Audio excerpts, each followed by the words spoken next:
নিস্তব্ধ পরিবেশ। এমন পরিবেশে ছোটখাটো কোনো শব্দ বড়ই ভয়ঙ্কর মনে হবে। এমনই এক গা ছমছমে পরিবেশ। কোনো এক পরিত্যক্ত গোডাউনে একটা চেয়ারে কারোর হাত, পা এবং চোখ মুখ বেঁধে ফেলে রাখা হয়েছে। লোকটি গোঙাচ্ছে, সে চেঁচানোর চেষ্টা করছে, কিন্তু তা স্পষ্ট নয়। কেউ তা শুনছে না। এমন গা ছমছমে পরিবেশে কেউ আসে না, কে তার আওয়াজ শুনবে? সে আপ্রাণ চেষ্টা করছে নিজেকে ছাড়ানোর, কিন্তু পারছে না। এক সময় সে হাল ছেড়ে দিল। লোকটি মোবারক তালুকদার। বয়স 50 হলেও দেখতে 40 লাগে। বিয়ে করেছিলেন ঠিকই, কিন্তু মেয়েদের নেশা কাটাতে পারেননি। বউ তার বাচ্চা জন্ম দিতে গিয়ে মরেছে। এতে তিনি একটুও দুঃখ বোধ করেননি, বরং খুশি হয়েছিলেন। বউ নেই মানে তার পাপ কর্মে বাধা দেওয়ার কেউ নেই। তিনি আরাম করে মেয়ে নিয়ে ফুর্তি করে বেড়াতে পারবেন। ছেলেটা কোনোরকম বড় হয়েছে বাড়ির কাজের লোকদের কাছে, হয়েছে তার মতোই চরিত্রহীন, মেয়েবাজ এবং সকল অন্যায় কর্মে জড়িত। রোজকার মতন তিনি হোটেলে যাচ্ছিলেন মেয়ে নিয়ে সময় কাটাতে। রোজ রোজ নতুন মেয়ে না হলে তার ঠিক জমে না। হঠাৎ করেই একটা গাড়ি তার গাড়ির পথ আগলে দাঁড়াল। তার মধ্যে থেকে মুখে মাস্ক পরা পালোয়ানের মতো শরীরওয়ালা দুটো লোক বের হয়ে আসল। একজন তার ড্রাইভারকে অজ্ঞান করল আর একজন তাকে চেপে ধরে মুখে রুমাল চেপে ধরল। তারপর থেকে তিনি আর কিছু বলতে পারেন না। এখন দিন না রাত তিনি জানেন না, চোখ তো বাঁধা। গলাটা শুকিয়ে কাঠ হয়ে আছে। হঠাৎ করেই তিনি দরজা খোলার আওয়াজ পেলেন। কেউ আসছে। সে কি চায়? টাকা পয়সা, সম্পত্তি? যা চাইবে তিনি তাই দিয়ে দেবেন। তিনি মুক্ত হতে চান। নড়তে না পারলেও নড়ে চড়ে বসার চেষ্টা করলেন। তার চোখ মুখ খুলে দেওয়া হল। তিনি জোরে শ্বাস ফেললেন। পিটপিট করে চোখ খুললেন। খুবই সামান্য আলো ঘরের মধ্যে। মাথার ওপরে একটা কম দামি হলুদ বাল্ব জ্বলছে। তালুকদার সামনে তাকিয়ে দেখলেন সেই পালোয়ানের মতো লোক দুটো দাঁড়িয়ে আছে, মুখ বরাবরের মতোই ঢাকা। তাদের মধ্যে একজন একটা চেয়ার এনে তার সামনে রাখল। তালুকদার বুঝলেন যে তাকে কিডন্যাপ করেছে, এটা তার জন্য। তার ভাবনার মাঝেই ঠক ঠক আওয়াজে এগিয়ে আসলো কেউ। রাজভঙ্গিতে নিজের আসন গ্রহণ করে নিল ব্যক্তিটি। ফেস মাস্ক দিয়ে ব্যক্তির সম্পূর্ণ মুখ ঢেকে রাখা। যেমনটা বাচ্চারা বিভিন্ন মুখোশ পরে বাঘ, ভাল্লুক সাজে, এটা তেমনই সম্পূর্ণ মুখ ঢাকার কাজ করে। তবে তা বাচ্চাদের মতো রঙিন নয়, এটা কালো। এবং তা মোটেও মজাদার নয়। মাস্কটির মতো ব্যক্তিটির পুরো শরীর কালোতে আবৃত। সে নিজের পায়ের ওপর পা তুলে শাহী ভঙ্গিতে বসল। তালুকদার মুখ খুললেন, ফুরবল কণ্ঠে বললেন, পানি। আমাকে একটু পানি দাও। মুখোশ পরা লোকটি তার লোকদের কিছু একটা ইশারা করল, সাথে সাথেই তালুকদারের মুখে পানি ছুঁড়ে মারা হল।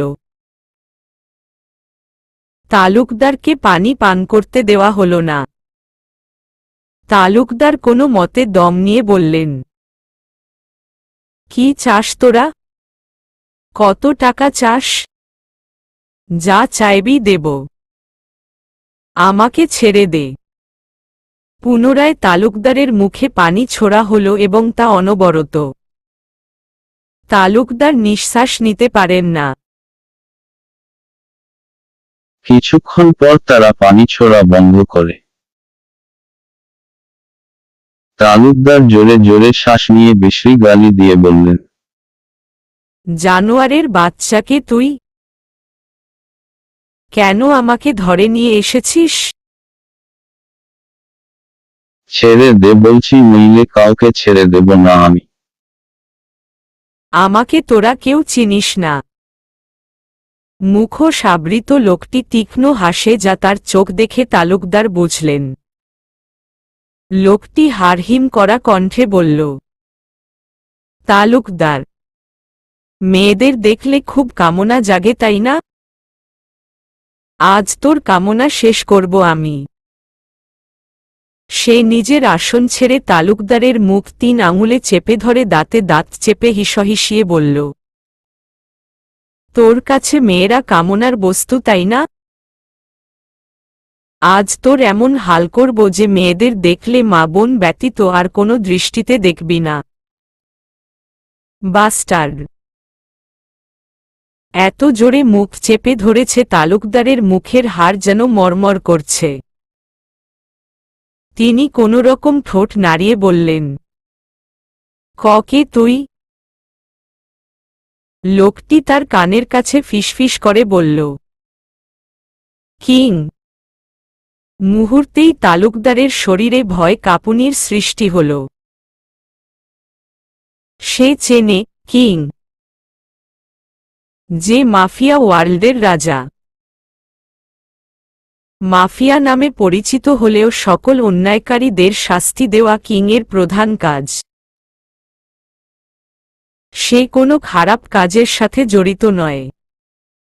এক কথায় কিং নামে সকলের হাঁটু কাঁপে। ভয়ঙ্কর মানুষ কিং। সে সহজে কারো সামনে আসে না। আড়ালে থেকে নিজের লোকদের দিয়ে কাজ করাই। লোক মুখে শোনা যায় অতি নিষ্ঠুর এই কিং। অন্যায়কারীদের ছাড় দেয় কিন্তু ছেড়ে দেয় না। তালুকদার কিংকে আগে কখনো দেখেনি। তাকে কেউই দেখেনি, সে সর্বদা মুখে মাস্ক পরে থাকে। তালুকদার আজ তার খপ্পরে পড়েছে, তার আর নিস্তার নেই। তালুকদার এতদিন হয়তো ছাড় পেয়েছিল, তবে কি তার পাপের ঘোড়া পূর্ণ হল? ইতোমধ্যে সে ঘামে ভিজে গিয়েছে। তিনি কাঁপা কাঁপা কণ্ঠে বললেন, আমাকে ছেড়ে দে কিং। যত টাকা চাইবি দেব। ছেড়ে দে আমাকে। কিং ঘর কাঁপিয়ে হো হো করে হেসে উঠল, যেন তালুকদার বড় মজার কথা শুনিয়েছে। তার হাসিতে তালুকদারের শুকনো গলা দ্বিগুণ শুকিয়ে কাঠ। কি ভয়ঙ্কর সেই হাসি! কিং পুনরায় তালুকদারের মুখ চেপে ধরে বলল, তুই কি ভেবেছিস কিং এতই সস্তা যে তোর টাকার কাছে বিক্রি হয়ে যাবে? তাহলে তুই ভুল ভেবেছিস। মেয়েদের তুলে নিয়ে এসে যখন রেপ করতি তখন তারাও তোর মতো হাতে পায়ে ধরত। নিজেদের ইজ্জত ভিক্ষা চায়ত। ছেড়ে দিয়েছিলি কাউকে? বল, ছেড়ে দিয়েছিলি? তোর মেয়ের বয়সী মেয়েদের তুই রেপ করেছিস। তোর হৃদয় একটুও কাঁপেনি। তোর মনে হয়নি আজ তোর মেয়ে থাকলে নিশ্চয়ই ওই মেয়েদের মতো হতো? কত মেয়ের সর্বনাশ করেছিস তার হিসেব আছে তোর কাছে? বল, আছে? আর আজ বলছিস তোকে ছেড়ে দেব? এই বাস্টার্ড, বল তোকে ছেড়ে দেব? একটু থেমে আবার বলল, নিজের ছেলেকেও মানুষ করতে পারিসনি। নিজের মতো জানোয়ার বানিয়েছিস। তাকেও আমি দেখে নেব। আগে তোর মেয়ের নেশা কাটাই। কিং ছাড় দেয় কিন্তু ছেড়ে দেয় না। রুমে উপস্থিত পালোয়ানের ন্যায় লোক দুজনের উদ্দেশ্যে কিং বলে উঠল, ঘড়িতে সময় দেখে 1 ঘন্টা পেটাবে। তারপর গরম পানিতে লবণ মরিচ গুঁড়া মিশিয়ে গায়ে ঢালবে। একটু থামবে, আবার শুরু করবে। এভাবে 3বার ট্রিট করে হাসপাতালের সামনে ফেলে আসবে বলে সে পুনরায় ঠক ঠক আওয়াজ তুলে লম্বা লম্বা পায়ে প্রস্থান করল। তালুকদার অনেক আকুতি মিনতি করেও নিষ্ঠুর কিংয়ের দয়া পেল না। তার ওপর শুরু হল কিংয়ের কথানুযায়ী অত্যাচার। চিৎকার করলেও তা কেউ শুনল না, কেউ না। আঘাতের ওপর লবণ মরিচ গোলা গরম পানির ছোঁয়ায় তালুকদারের যেন জান বের হয়ে আসবে। সে চিৎকার করে আকুতি করতে লাগল, কিন্তু তারা অনুগত রোবটের ন্যায় তাদের কাজ করে যাচ্ছে। তারাও যে কিংয়ের মতোই দয়া মায়াহীন নিষ্ঠুর। এমনিতেও এমন পাপীদের জন্য মনে কোনো দয়া মায়া কাজ করে না। এক সময় এত অত্যাচার সহ্য করতে না পেরে তালুকদার জ্ঞান হারালেন। কিংয়ের কথা অনুযায়ী লোক দুটো তালুকদারকে গাড়িতে করে হাসপাতালের সামনে ফেলে দিয়ে এলো। সময়টা রাত 1টা কি 2টো হবে। হাসপাতাল একেবারে নিরিবিলি নয়, 2-1জনের আনাগোনা চলছে। হাসপাতালের সামনে 2-1জন লোক যাতায়াত করছে, হয়তো কোনো রোগীর বাড়ির লোকজন। তালুকদারকে পড়ে থাকতে দেখে তারা এগিয়ে গেল। বিধ্বস্ত অবস্থায় একটা লোককে এভাবে মরার মতো পড়ে থাকতে দেখে তারা প্রচণ্ড রকমের অবাক হল। খুব শীঘ্রই অবাকতার রেশ কাটিয়ে তারা ধরাধরি করে তালুকদারকে হাসপাতালের মধ্যে নিয়ে গেল। কিন্তু কেউ দেখল না তালুকদার কিভাবে আসলো। কারা তাকে পশুর ন্যায় মেরে ফেলে রেখে গেল। গাড়ি যেমন বাতাসের ন্যায় এসেছিল তেমন বাতাসের ন্যায় চলে গেল। কেউ ঘুণাক্ষরেও টের পেল না তালুকদারের এমন হাল কে করেছে। তানিয়ার বৌভাতের সেই ঘটনার 2 দিন পর আজ অফিসে এসেছে মিমি। নিজেকে সামলে নিতে তার একটু সময় লেগেছে। সেদিনের কথা ভাবতেই তার নিজের ওপর ঘৃণা হয়। মিসেস ঝর্ণার মতে মিমির দোষ ছিল। সত্যি কি তাই? মিমি জানে না। সেদিনের পর থেকে তানিয়ার সাথে তার কথা হয়নি। সে নিজের ফোন বন্ধ করে রেখেছিল। কারো সাথে কথা বলতে ইচ্ছে করেনি।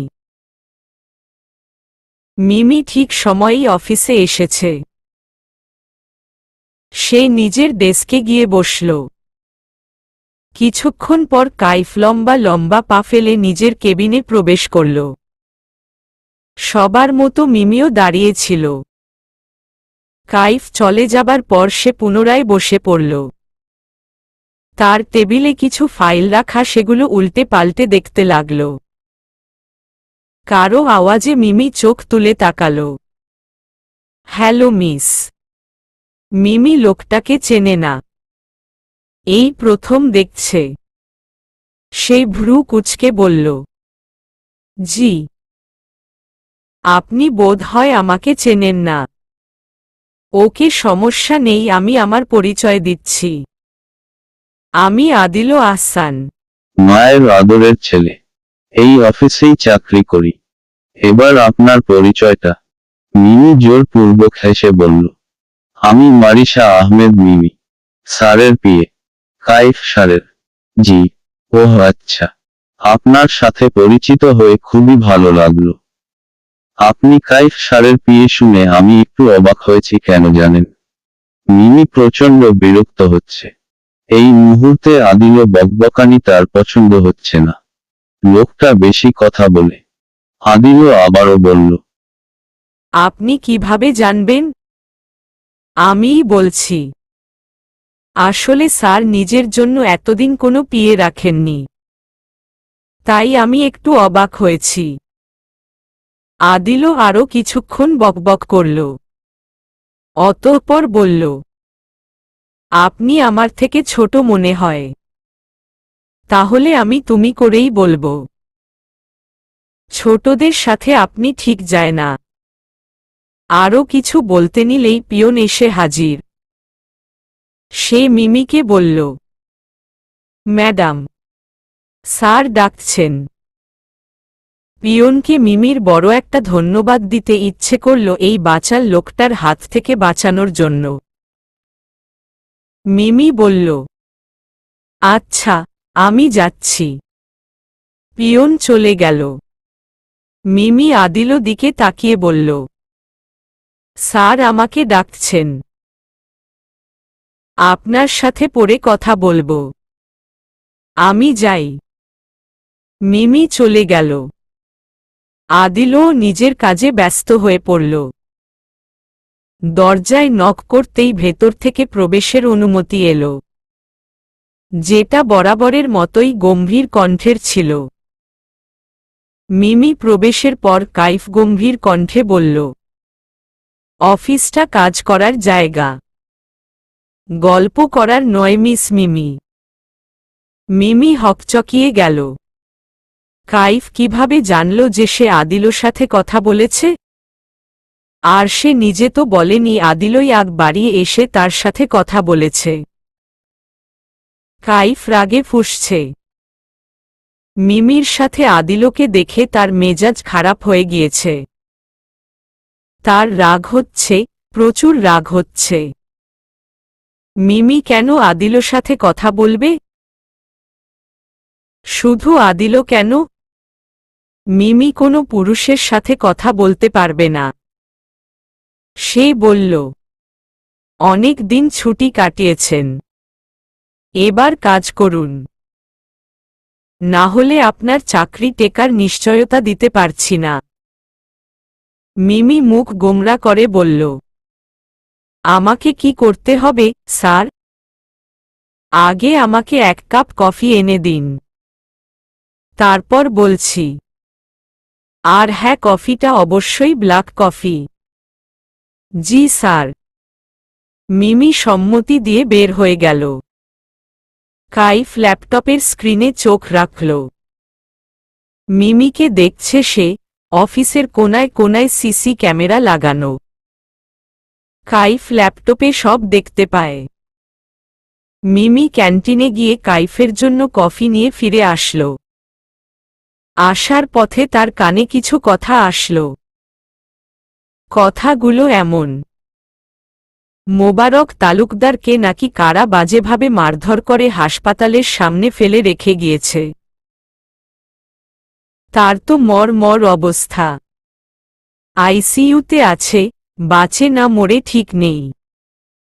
কারা যে এমনটা করল তা পুলিশ জানতে পারেনি। এখনো তদন্ত চলছে। মিমি যেন জমে গেল। এরা তো সেই লোকটার কথা বলছে যে তাকে কুপ্রস্তাব দিয়েছিল। মিমি কাপা কাপা পায়ে কাইফের কেবিনে প্রবেশ করল। অন্যমনস্ক থাকায় হাত থেকে কফির কাপ পড়ে গেল। মিমির হুঁশ ফিরল। সে সরি বলে দ্রুত ভাঙা কাপের টুকরো ওঠাতে গেলেই তার আঙুল কেটে গেল। সে ব্যথাতুর আওয়াজ করে উঠল, আহ! কাইফ তার শব্দে এগিয়ে এলো। দেখল মিমি হাত বেশ খানিকটা কেটে গিয়েছে। ফিনকি দিয়ে রক্ত বের হচ্ছে। কাইফ ব্যস্ত ভঙ্গিতে মিমির হাত ধরল। মিমি চোখ বন্ধ করে বলেই যাচ্ছে, সরি স্যার, বিশ্বাস করুন আমি ইচ্ছে করে ফেলিনি। কিভাবে যেন পড়ে গেল। সরি। মিমির থামার নাম নেই। সে বলেই চলেছে। কাইফ দিল এক ধমক। চুপ! আমি কি কিছু বলেছি আপনাকে? মিমি চুপ হয়ে গেল। কাইফ তার হাত ধরে টেনে বলল, উঠুন। তাকে তুলে কেবিনে রাখা সোফায় বসিয়ে দিল। ফার্স্ট এইড বক্স এনে মিমির পাশে বসল। মিমি ব্যথায় মুখ কুঁচকে রেখেছে। কাইফ ডেটল দিয়ে ধীরে ধীরে জায়গাটা পরিষ্কার করে দিচ্ছে। মিমি ব্যথায় কুকড়ে উঠে বলল, উফ স্যার, জ্বলছে খুব। কাইফ আস্তে আস্তে ফু দিয়ে দিল। মিমি কাইফের দিকে তাকালো, হঠাৎ করেই যেন সব ব্যথা ভুলে গেল। ব্যস্ত হয়ে পড়ল সামনে বসে থাকা সুদর্শন পুরুষটিকে দেখতে। খুবই যত্ন সহকারে তার আঙুল ব্যান্ডেজ করে দিল কাইফ। মিমির দিকে তাকাতেই মিমি চোখ নামিয়ে নিল। কাইফ বক্সটা জায়গায় রেখে এসে বলল, কোনো কাজই দেখি করতে পারেন না। কি দেখে যে আমার বাবা আপনাকে চাকরি দিল? কে জানে। মিমি মনে মনে অপমানিত বোধ করল। থমথমে মুখে করে বলল, আমি একটু অন্যমনস্ক ছিলাম বলে এমনটা হয়েছে। আমি আপনার জন্য আবার কফি নিয়ে আসছি। থাক, দরকার নেই। আপনি এখানে চুপ করে বসে থাকুন। ছুটি হলে চলে যাবেন। ছুটি হবার আগ পর্যন্ত এখানেই বসে থাকবেন। মিমি ইতস্তত করে বলল, স্যার, আপনি কি মিস্টার মোবারক তালুকদারের ব্যাপারে কিছু জানেন? না মানে আমি শুনলাম। কাইফ তাকে থামিয়ে দিয়ে বলল, মিস মিমি, আপনার কি মনে হয় আমার কাছে ফালতু সময় আছে? আমি সারা দুনিয়ার খবর রেখে বেড়াই। আপনাকে চুপ করে বসে থাকতে বলেছি, তাই থাকুন। মুখ থেকে যেন কথা না বের হয়। মিমি পুনরায় মুখ গোমড়া করে ফেলল। কাইফ যে তাকে এত কথা শুনিয়ে কি মজা পায় তা মিমি বোঝে না। কাইফ পিয়নকে ডেকে ভাঙা কাপের টুকরো পরিষ্কার করে দিয়ে যেতে বলল। আর নিজের জায়গায় বসে কাজে ব্যস্ত হয়ে পড়ল। মিমি বুঝতে পারছে না এতক্ষণ এভাবে বসে থাকা কিভাবে সম্ভব। কিন্তু কিছুই করার নেই, কাইফ যখন বলেছে তখন এভাবেই বসে থাকতে হবে। সেই গালে হাত দিয়ে বসে রইল। মাঝে মধ্যে আর চোখে তাকালো কাজে ব্যস্ত পুরুষটির দিকে। তালুকদারের কথা পুরোপুরি ভুলে বসল। তালুকদারের ছেলে রায়হান তালুকদার। কথায় আছে বাপ কা বেটা और সিপাহী কা ঘোড়া। এদের সাথে তা খাপে খাপ মিলে যায়। তালুকদার যেমন মেয়েবাজ চরিত্রহীন, তেমনি তার ছেলে রায়হান তালুকদার। কিন্তু রায়হান তার বাবার থেকেও এক কাঠি ওপরে। সে বর্তমানে হাসপাতালে অবস্থান করছে। তালুকদার মরার মতো পড়ে আছে আইসিইউতে। রায়হান পুলিশ ইন্সপেক্টরের কলার ধরে ঝাঁকিয়ে চেঁচিয়ে বলল, আমার বাবার এই অবস্থা কে করেছে? তাকে এখনো ধরতে পারিসনি তোরা? কেমন পুলিশ তোরা? সেই কুত্তার বাচ্চাকে ধরে নিয়ে আয় আমার সামনে। জ্যান্ত পুঁতে দেব তাকে। কিছু কনস্টেবল ধরাধরি করে রায়হানকে ছাড়াল। কলার ধরাতে রেগে গেলেও ঘুষখোর ইন্সপেক্টর কিছু বললেন না। তিনি শান্ত স্বরে বললেন, উত্তেজিত হবেন না। আমি আমার ফোর্স লাগিয়ে দিয়েছি। যত দ্রুত সম্ভব তাকে ধরতে পারব আশা করি।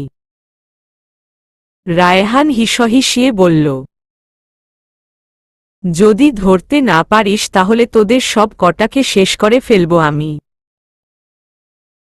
হাসপাতালের সকলে ভয় থরথর করে কাঁপছে। তাদের চেঁচামেচিতে হাসপাতালের রোগীদের অনেক সমস্যা হচ্ছে, কিন্তু ভয় ডাক্তার কিছু বলতে পারছে না। বলা তো যায় না, দেখা গেল তাকে মেরে উপরে পাঠিয়ে দিল। এসব বড়সড় মানুষদের সাথে লাগতে নেই। এরা মানুষই হয় না। রায়হান আইসিইউতে শুয়ে থাকা বাবার দিকে তাকালো। মূল কথা হলো, মোবারক তালুকদার মরল কি বাঁচল তাতে তার কোনো যায় আসে না। তার চাই সম্পত্তি, যেটা মোবারক তালুকদার তাকে এখনো লিখে দেননি। একটা বার সম্পত্তি লিখে দিক, তারপর দরকার হলে সে নিজেই তাকে মেরে ফেলবে। তার হাত কাঁপবে না। সেই গোপন সূত্রে খবর পেয়েছে যে এটা কিংয়ের কাজ। কিং যখন মোবারক তালুকদারকে কাত করেছে, এখন তাহলে তার পালা। রায়হান সকল কুকর্মের সাথে জড়িত। কিং তাকে হাতে পেলে নিশ্চয়ই তার বাবার মতো সুযোগ দেবে না, একেবারে শেষ করে দেবে। তাকে খুব সাবধানে থাকতে হবে। সময়টা বিকেল। ব্যস্ত নগরীর সকলে নিজ নিজ কাজে ব্যস্ত। রোদের তেমন তেজ নেই। এমন সময়ই কপোতিদের ঘুরে বেড়ানোর উপযুক্ত সময়। হাতে হাত রেখে গন্তব্যহীন হয়ে হেঁটে চলা একটা অন্যরকম সুখানুভূতি। এমন একটা দৃশ্য চোখে ঠেকল সিফাতের। সে তাদের মতোই গন্তব্যহীন, শুধু সে একা একা লং ড্রাইভে বের হয়েছে। সিফাত মনে মনে ভাবে, এমন সময় তার পাশে যদি কোনো রমণী উপস্থিত থাকত তাহলে মন্দ হতো না। সিফাত বাবা মায়ের একমাত্র সন্তান। মেঘেদের মতোই নিজস্ব বিজনেস তাদের। মেঘ বিয়ের দোহাই দিয়ে বিজনেসে ঢুকে গেলেও সিফাত এখনো বেকার। মেঘ যখন বিয়ের বাহানায় কাজে ঢুকেছে, সেও না হয় তাই করবে। কিন্তু তার জন্য বিয়ে করা প্রয়োজন, আর বিয়ে করার জন্য প্রয়োজন একটা মেয়ে। এসব ভাবতে ভাবতে সিফাত গাড়ি চালাচ্ছিল। হঠাৎ এক জায়গায় ভিড় দেখে সে গাড়ি থামিয়ে দিল। তার ভ্রু কুঁচকে গেল। মনের মধ্যে প্রশ্ন জাগল, কি হচ্ছে এখানে? এত ভিড় কেন? সে কৌতূহল দমাতে না পেরে গাড়ি থেকে নেমে পড়ল। ভিড়ের দিকে এগিয়ে গেল। ভিড় ঠেলে চমকে উঠল সিফাত। সেখানে রিহা একটা বাচ্চা ছেলের মাথায় ওড়না চেপে বসে আছে। সমান তালে কেঁদে যাচ্ছে। বাচ্চাটার বয়স কতই বা হবে? 9 কি 10? রক্তে ভিজে গিয়েছে তার স্কুল ড্রেসের সাদা শার্ট। অথচ লোকজন দাঁড়িয়ে মজা দেখছে, কেউ সাহায্যের জন্য এগিয়ে যাচ্ছে না। সিফাত হতদন্ত হয়ে ছুটে গেল। রিহার তার দিকে চোখ পড়তেই সে শব্দ করে কেঁদে উঠল। কাঁদতে কাঁদতে বলল, আমাকে একটু সাহায্য করুন প্লিজ। ওর অনেক রক্ত বের হয়ে গিয়েছে। সিফাত তাড়াতাড়ি করে বাচ্চাটাকে কোলে তুলে নিল। রিহাও তার পিছু পিছু গেল। গাড়ির দিকে এগিয়ে যেতে যেতে সিফাত বলল, একটা বাচ্চা রাস্তায় রক্তাক্ত অবস্থায় পড়ে আছে, আর আপনারা দাঁড়িয়ে দাঁড়িয়ে মজা দেখছেন? এই বাচ্চাটার জায়গায় যদি আপনাদের কারোর বাচ্চা থাকত, তাহলে কি এভাবেই দাঁড়িয়ে মজা দেখতেন? ছি, লজ্জা হওয়া উচিত আপনাদের। সিফাত গাড়ির সামনে এসে বলল, দরজা খোল। রিহা দ্রুত দরজা খুলে দিল। সিফাত বাচ্চাটাকে শুইয়ে দিয়ে বলল, তুমি এখানে ওর মাথা কোলে নিয়ে বসো। রিহা তাই করল, পাল্টা প্রশ্ন করল না। সিফাত ঝড়ের বেগে গাড়ি ছোটায়। হাসপাতালের সামনে এসে গাড়ি থামায়। বাচ্চাটাকে পুনরায় কোলে তুলে হাসপাতালের মধ্যে ছুটল। রিহাও ছোটে তার পিছু পিছু। সিফাত ডাক্তার নার্স ডেকে তাদের হাতে তুলে দিল। তারা দ্রুত তাকে ইমার্জেন্সিতে নিয়ে গেল। সিফাত ধপ করে বসার জন্য নির্ধারিত জায়গায় বসে পড়ল। রিহা এখনো গুনগুন করে কেঁদে যাচ্ছে। সিফাত তার দিকে তাকায়। কাঁদতে কাঁদতে মুখ লাল হয়ে আছে, গাল দুটো ভেজা। সিফাত শান্ত স্বরে বলল, কেঁদো না, ও ঠিক হয়ে যাবে।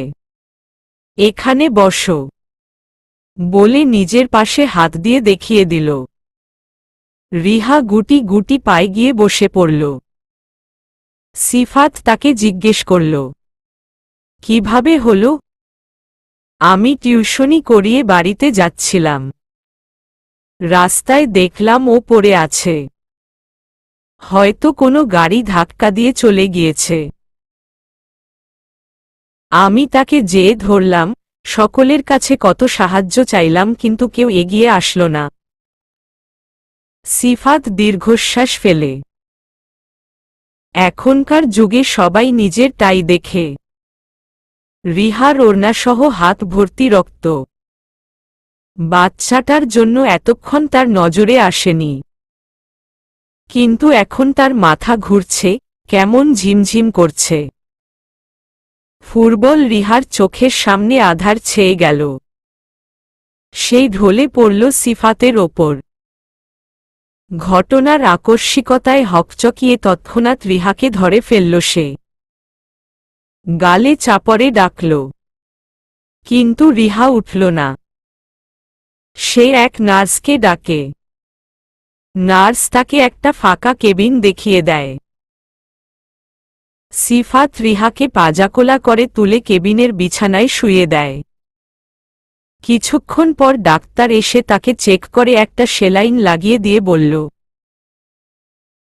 ওনার ব্লাড ফোবিয়া আছে, আর আগে থেকেই হয়তো ফুটবল ছিলেন। চিন্তা করবেন না, সে ঠিক হয়ে যাবে। সিফাত জিজ্ঞেস করে, বাচ্চাটা? একদম ভালো আছে। একটু রক্তক্ষরণ হয়েছিল আর একটা হাত ভেঙে গিয়েছে। আমরা সব ঠিক করে দিয়েছি। কালই বাড়িতে নিয়ে যেতে পারবেন। ডাক্তার চলে গেল। সিফাত রিহার মুখের দিকে তাকায়। মুখটা মলিন হয়ে আছে। ফর্সা গায়ের রং, টানা চোখ, পাতলা ঠোঁট, নাকের পাশে একটা তিল। সিফাতের কাছে তাকে বড়ই মায়াবী মনে হল। কে বলবে এই মেয়ে একটা ঝগড়াটে? পিচ্চি বললে বিড়ালের মতো খামচি দিতে আসে। সিফাত রিহার রাগী চেহারার কথা কল্পনা করে আর আনমনে হাসে। সন্ধ্যা পেরিয়ে রাত নেমেছে। পাখিরা ফিরছে নিজেদের নীড়ে। ব্যস্ত নগরী থেমে নেই। মিসেস মুক্তার কেঁদে কেটে বেহাল দশা। তার ছোট মেয়ে এখনো বাড়ি ফেরেনি। যে কিনা সন্ধ্যা হবার আগেই ফিরে আসে, তার কোনো খোঁজ নেই। মিমি ঘরের এ মাথা থেকে ও মাথা পাইচারি করে যাচ্ছে। রিহার ফোন সে বন্ধ পেয়েছে। তার যতগুলো ফ্রেন্ডের নম্বর তার কাছে আছে, সবার কাছে কল দিয়ে শুনেছে। কিন্তু রিহা কোথাও নেই। চিন্তায় মিমির মাথা ফেটে যাচ্ছে। কোথায় গেল রিহা? কোনো বিপদ আপদ হল না তো? এদিকে তার মা মরা কান্না জুড়ে দিয়েছে। মিমি বিরক্ত হয়ে বলল, উফ মা, কাঁদছ কেন? ও ঠিক আছে, আমি একটু এগিয়ে দেখে আসছি।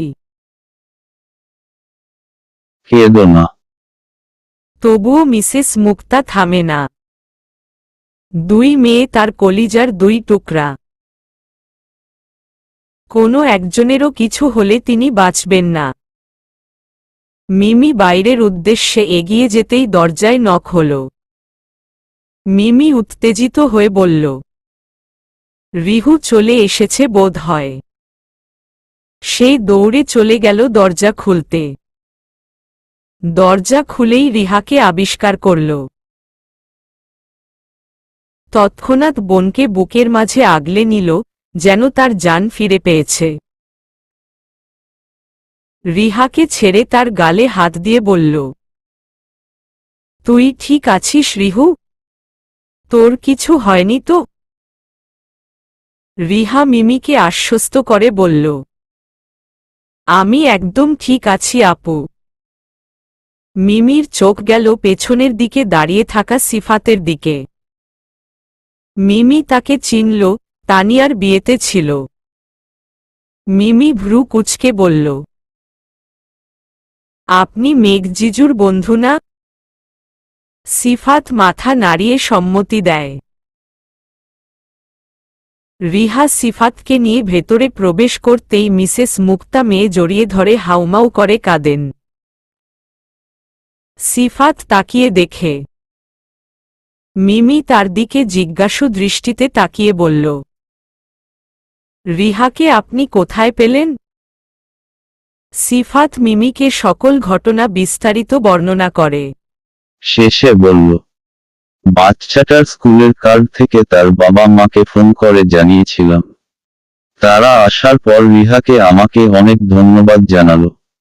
রিহাকে চলে আসতে বলেছিলাম, কিন্তু বাচ্চাটার জ্ঞান না ফেরা পর্যন্ত সে ওখানে বসেছিল। জ্ঞান ফেরার পর তার সাথে দেখা করে তারপর এসেছে। কিন্তু রিহুর তো ব্লাড ফোবিয়া আছে। ওর কিছু হয়নি তো? না না, কিছুই হয়নি, ও একদম ঠিক আছে। সিফাত রিহার অসুস্থ হবার কথা একেবারে চেপে গেল, কারণ রিহা তাকে মানা করেছে। মিমি কৃতজ্ঞতার সাথে বলল, আপনাকে অনেক ধন্যবাদ। আপনি যদি না থাকতেন তাহলে বাচ্চাটার হয়তো কিছু হয়ে যেত, আর রিহাও বিপদে পড়ত। আপনি বসুন না, আমি আপনার জন্য চা নাস্তা কিছু নিয়ে আসি। সিফাত নাকচ করে বলল, ব্যস্ত হবেন না, আগে ওনাকে সামলান। মিমি মায়ের দিকে এগিয়ে গেল, মায়ের কান্না থামিয়ে বলল, মা রিহু তো ঠিক আছে, আর কেঁদো না। আর দেখো উনি দাঁড়িয়ে আছেন, ওনার জন্য রিহা সুস্থভাবে ফিরে এসেছে। মিসেস মুক্তা শাড়ির আঁচলে চোখ মুছে সিফাতের সামনে দাঁড়িয়ে বলল, তোমাকে যে কি বলে ধন্যবাদ দেব বাবা? এই দুই মেয়ে ছাড়া আমার আর কিছুই নেই। ওর কিছু হয়ে গেলে। সিফাত তাকে থামিয়ে বলল, এভাবে বলবেন না আন্টি, এটা আমার কর্তব্য ছিল। আজ আমি আসি তাহলে আন্টি। তুমি তো কিছুই মুখে দিল না বাবা। এই মিমি ওর জন্য নাস্তা নিয়ে আয়। না আন্টি, আমাকে বাড়িতে যেতে হবে, অন্য একদিন এসে খাব। সিফাত এক পলক রিহার দিকে তাকিয়ে বের হয়ে গেল। রিহা তার যাবার পথে তাকিয়ে থাকল। লোকটা কেমন যেন আলাদা, অন্যের বিপদে দাঁড়াতে দুবার ভাবে না। তখন কেমন ছুটে গিয়েছিল। নিজের জ্ঞান ফেরার পর সে সিফাতকে নিজের পাশে দেখেছিল। প্রথম দেখা অন্যরকম ভাবে হলেও সিফাতকে এখন তার বেশ লাগছে। অনন্ত মানুষ হিসেবে সে নিঃসন্দেহে একজন ভালো মানুষ। দেখতেও খারাপ না, সুদর্শন একজন পুরুষ। সিফাতের কথা ভেবেই রিহার মনের মধ্যে ভালো লাগার হাওয়া বয়ে যায়। অফিসে এসে বসতে না বসতেই কাইফ ডেকে পাঠাল। একে তো গরমে বেহাল দশা, তার ওপর অফিসে এসে একটু বসতেও পারল না। মিমির মুখ গরমে লাল হয়ে আছে। ডেকেছে যখন না যেয়েও উপায় নেই। অগত্যা মিমি কাইফের কেবিনের দিকে এগিয়ে গেল। নক করার পরপরই অনুমতি পেল। ভেতরে প্রবেশ করে বরাবরের মতো কাইফকে ল্যাপটপে মুখ গুজে থাকতে দেখা গেল।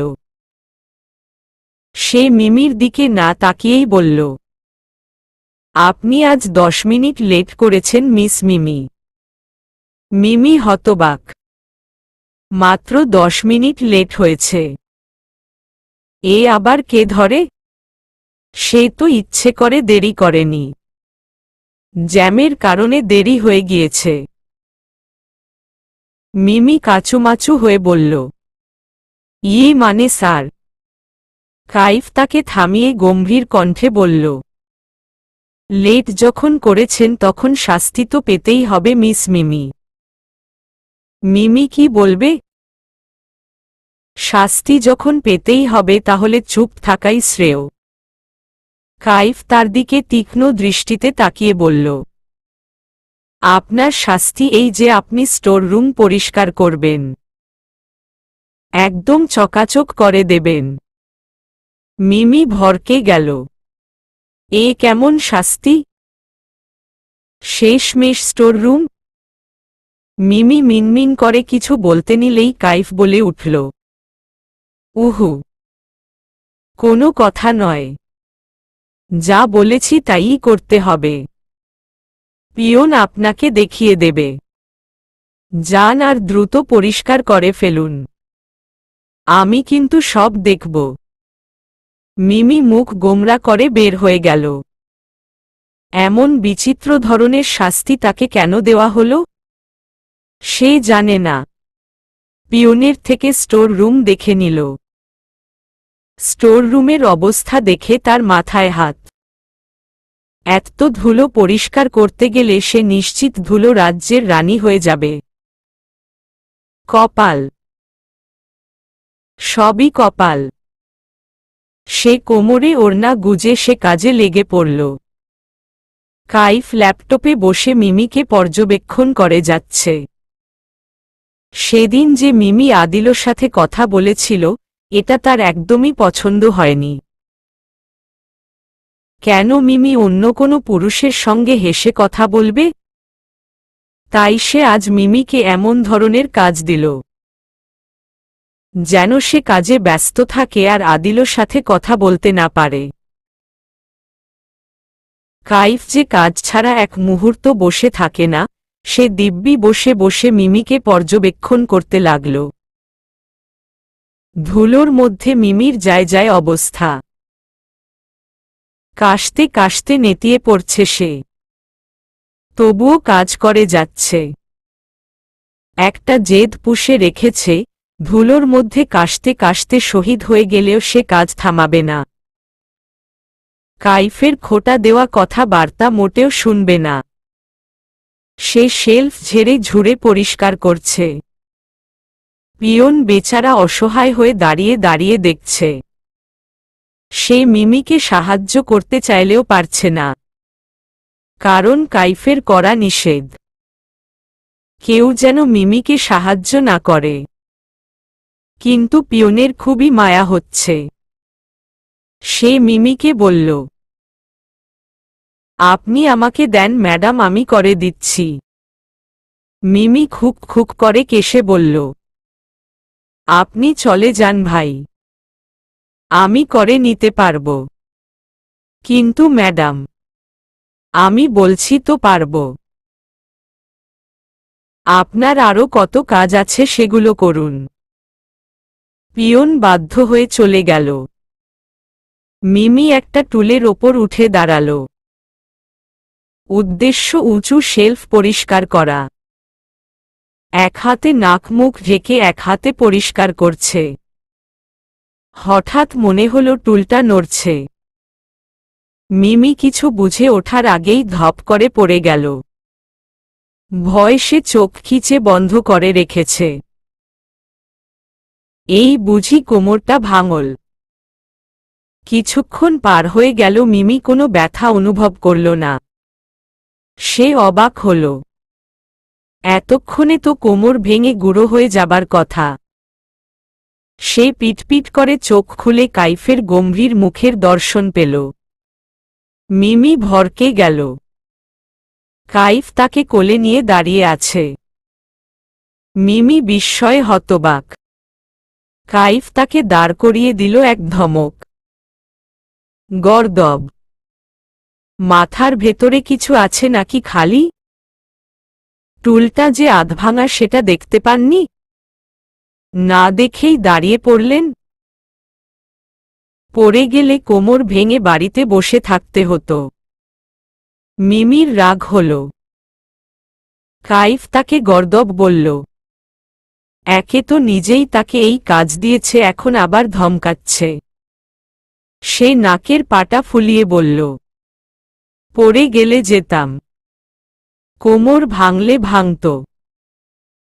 আপনাকে কে ধরতে বলেছিল? কাইফ বেশ অপ্রস্তুত হয়ে গেল।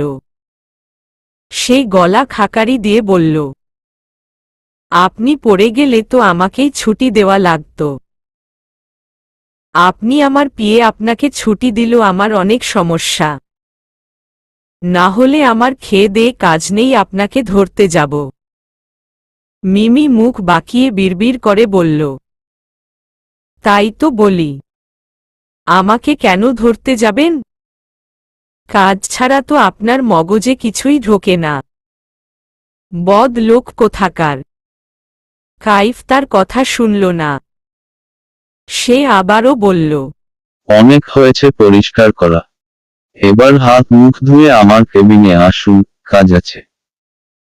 বলেই সে লম্বা লম্বা পায়ে চলে গেল। মিমি মুখ ভেঙচি কেটে বলল,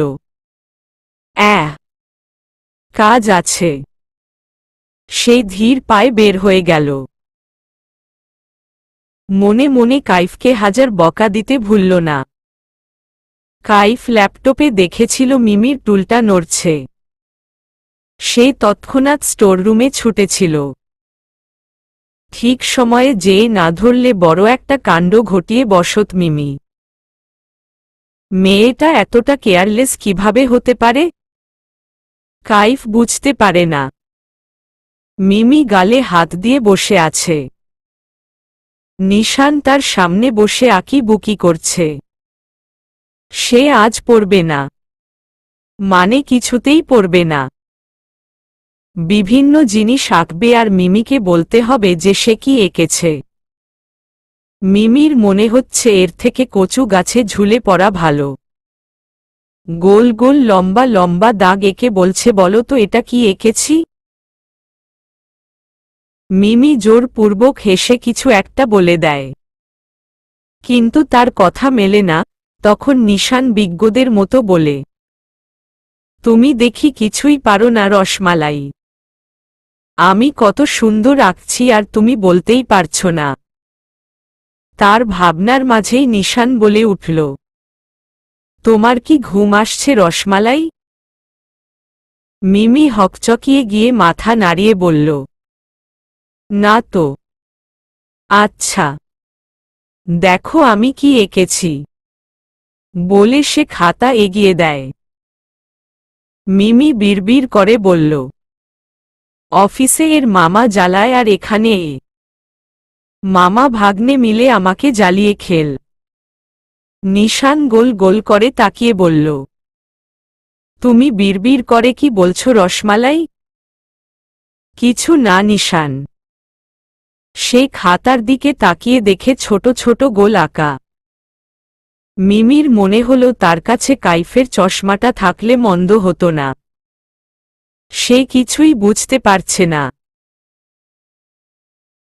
সে বলল, আমি বুঝতে পারছি না নিশান, তুমি কি এঁকেছ? নিশান মাথা দুলিয়ে বলল, তুমি এটাও পারলে না? এই দেখো আমি রসমালাই এঁকেছি। রসমালাই তো এমন হয় গোল গোল। মিমির ইচ্ছে করল দেওয়ালে মাথা ঠুকে পটল তুলতে। সে মেকি হেসে বলল, ওহ, আমি বুঝতে পারিনি। নিশান আবারও নিজের আঁকা আঁকিতে মন দেয়। মিমি কি করবে? সে পুনরায় গালে হাত দিয়ে বসে রইল। সময় শেষে ঈশানী আজ তাকে চেপে ধরল। আজ গল্প করেই তারপর যেতে হবে। মিমি বাধ্য হয়ে রাজি হল। বিভিন্ন নাস্তা সাজিয়ে ঈশানী গল্পের ঝুড়ি নিয়ে বসল। মিমির মনে হল ঈশানী অধিকাংশ সব গল্প কাইফকে নিয়ে। এক পর্যায়ে ঈশানী বলল, জানো মিমি, আমাদের লাভ ম্যারেজ। মিমি উৎসাহিত হয়ে বলল, সত্যি? তাহলে আপনার লাভ স্টোরি শোনান আপু। নিশানের পাপা আমাকে নাকি প্রথম দেখাতেই ভালোবেসে ফেলেছিল। ও ছিল আমার ভার্সিটির সিনিয়র, মাস্টার্স পড়তো আর আমি সবে মাত্র অনার্স ফার্স্ট ইয়ার। সে আমার পিছু পিছু ঘুরত, নানা বাহানায় আমার সামনে আসত, এমনকি আমার ক্লাসের আশেপাশেও ঘুর ঘুর করত। অথচ ওর ক্লাস ছিল অন্য ভবনে। একদিন তো আমাকে প্রপোজ করেই দিল। কি দিয়ে প্রপোজ করেছিল জানো? মিমি মাথা নাড়িয়ে বলল, কি দিয়ে? একটা বেলি ফুলের মালা দিয়ে। সেটা আমার হাতে পরিয়ে দিয়েছিল। বলেই ঈশানী লাজুক হাসে। মিমি ঈশানীর লাজুক হাসি দেখে নিজেও হাসে। ঈশানী আবারও বলা শুরু করল, সেই থেকে আমাদের প্রেম শুরু। ও মাস্টার্স শেষ করার পরপরই চাকরি পেয়ে গেল। ব্যাস আর পায় কে? সোজা বাবা মা নিয়ে আমাদের বাড়িতে চলে গেল। সে একটু অপেক্ষা করতে চায় না।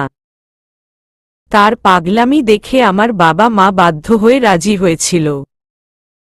তারপর আর কি, হয়ে গেল বিয়ে। মিমির ঈশানীর কাহিনী খুবই ভালো লাগল। সে ঘড়ির দিকে তাকিয়ে দেখল অনেক বেজে গিয়েছে। সে বলল, আপনার লাভ স্টোরি শুনে অনেক ভালো লাগলো আপু। আজ তাহলে আমি উঠি? অনেক বেজে গিয়েছে। ঈশানী সম্মতি দিয়ে বলল, আচ্ছা যাও, সাবধানে যেও। মিমি মুচকি হেসে ব্যাগ নিয়ে বের হয়ে গেল। বন্ধুত্ব এক পবিত্র সম্পর্ক। সত্যিকারের বন্ধু পাওয়া খুবই ভাগ্যের ব্যাপার।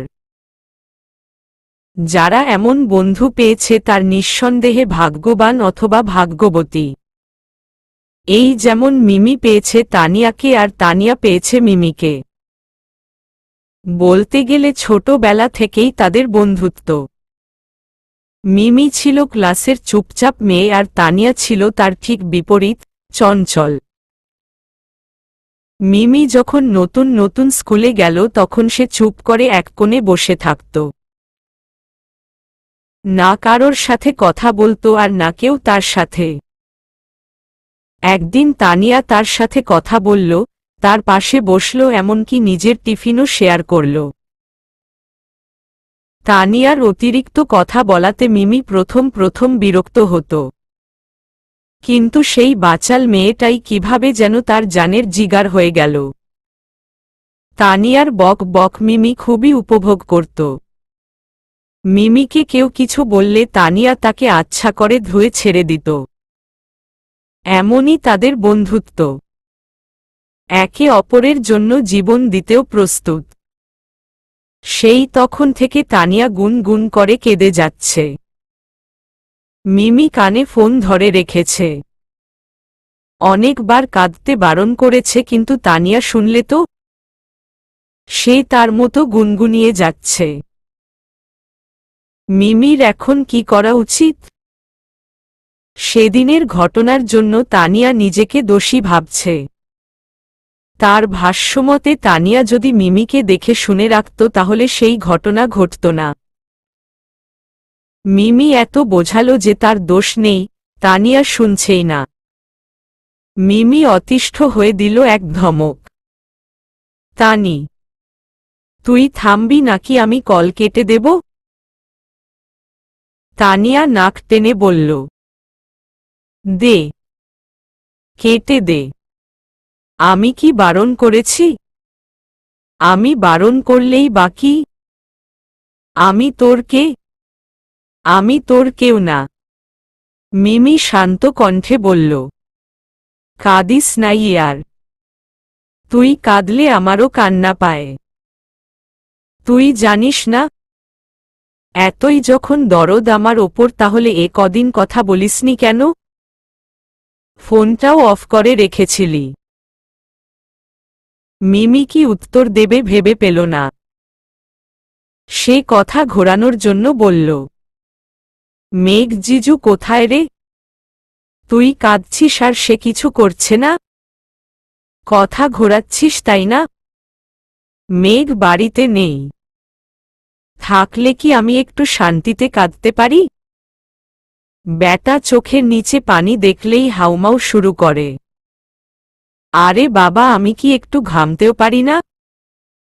চোখের নিচে পানি থাকলেই কি কাদা হয়ে গেল? তানিয়া কথা শুনে মিমি মৃদু শব্দে হাসে। তানিয়া মেকি রাগ দেখিয়ে বলল, হাসবি না একদম।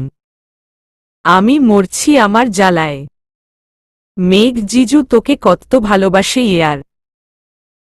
আজকাল এমন ভালোবাসা দেখা যায় না, কিন্তু দোয়া করি তোর লাইফেও এমন কেউ আসুক যে তোকে অনেক অনেক ভালোবাসবে। মেঘ আমাকে যতটা ভালোবাসে তার থেকেও বেশি। তখন বুঝবি মজা। মিমি হাসে। তানিয়া আবারও বলল, তোকে অনেক মিস করছি মিমু। একটা বারে বাড়িতে আয় না। ও বাড়ি মানে তানিয়ার শ্বশুর বাড়ি। মিমি আপাতত সেখানে যেতে চাইছে না। সে বলল, আর কদিন পর সেমিস্টারের ফাইনাল পরীক্ষা। তখন দেখা হবে তো। নাকি তুই পরীক্ষা দিবি না? আরে পরীক্ষা দেব না কেন? বিয়ে হয়ে গিয়েছে বলে পড়ালেখা বাদ দেব নাকি? টেনে টুনে পাস করতে পারলে হবে। তোর চাকরি কেমন চলছে মিমু? মিমি মনে মনে ভাবে, আর চাকরি? তোর সার টাইপের ভাসুর আমাকে খাটিয়ে মারে। ব্যাটা বদলোক একটা। ইচ্ছে করে আমাকে বেশি বেশি কাজ দেয়। আবার তার সামনে বসে কাজ করতে হবে। একটু যে ফাঁকি দেব তারও উপায় নেই। মুখে বলল, হ্যাঁ, ভালোই চলছে। অতঃপর কাজের প্রসঙ্গ বাদ দিয়ে তারা কিছুক্ষণ হাবি জাবি বকাবকি করল। হেই মিমি। আদিল কণ্ঠে মিমি মাথা তুলে তাকায়। সে বর্তমানে ক্যান্টিনে বসে আছে। এখন লাঞ্চ টাইম চলছে। মিমি সৌজন্যতার হাসি হেসে বলল, হ্যালো স্যার, বসুন না। মিমির বলতে দেরি ধপ করে আদিলও বসতে দেরি হল না। সে বলল, বুঝলে মিমি, আজ একটা বউ নেই বলে আমি খুবই অসহায়। মিমি ভ্রু কুঁচকে বলল, কেন স্যার? এই যে কেউ জামাই বলে ডাকে না। সকালে মিষ্টি কণ্ঠে ডেকে ঘুম ভাঙিয়ে দেয় না। তার কণ্ঠে আফসোস। মিমি ঠোঁট টিপে হাসে। আদিলও আবারও বলল, রাস্তাঘাটে কত তাকাতাকি করি জানো? যদি মনের মতো একজনকে পেয়ে যাই, পেয়ে গেলেই তুলে নিয়ে বিয়ে। নিজের ঘটকালি নিজেই করব। বুদ্ধিটা কেমন বলো? মিমি হাসি চেপে রাখতে পারে না। খিলখিলিয়ে হেসে ওঠে। অনেক কষ্টে হাসি থামিয়ে বলল, অনেক ভালো বুদ্ধি স্যার। আমার শুভকামনা রইল আপনার সাথে। খুব শীঘ্রই পেয়ে যাবেন তাকে।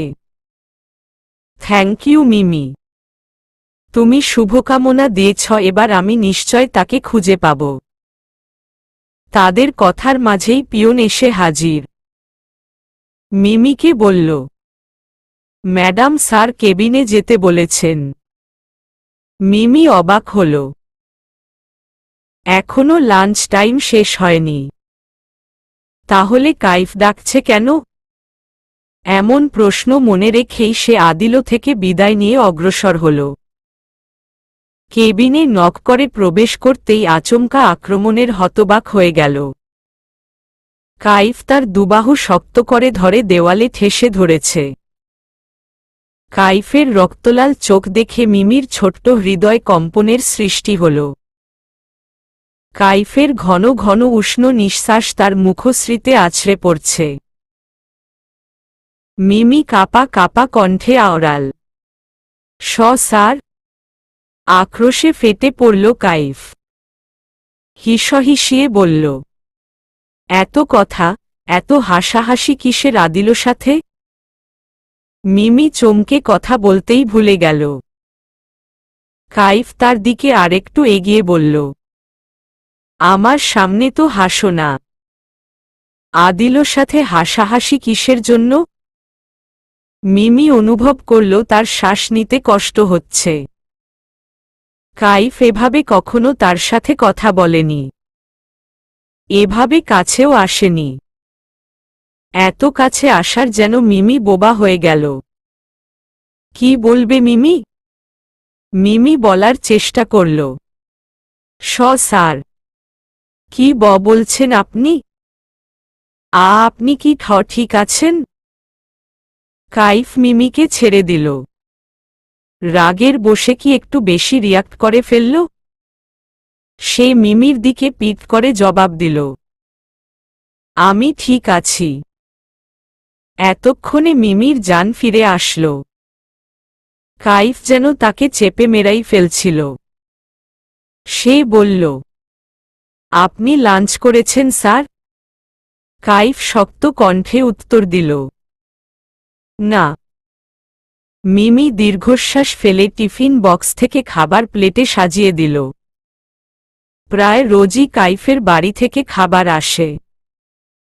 কাইফ সোফায় বসে আছে। মিমি তার সামনে খাবার রেখে বলল, খেয়ে নিন স্যার। খাবো না। মিমি কাইফের হাত ধরতে গেলেই ডান হাতের কেটে যাওয়া অংশ তার চোখে পড়ল।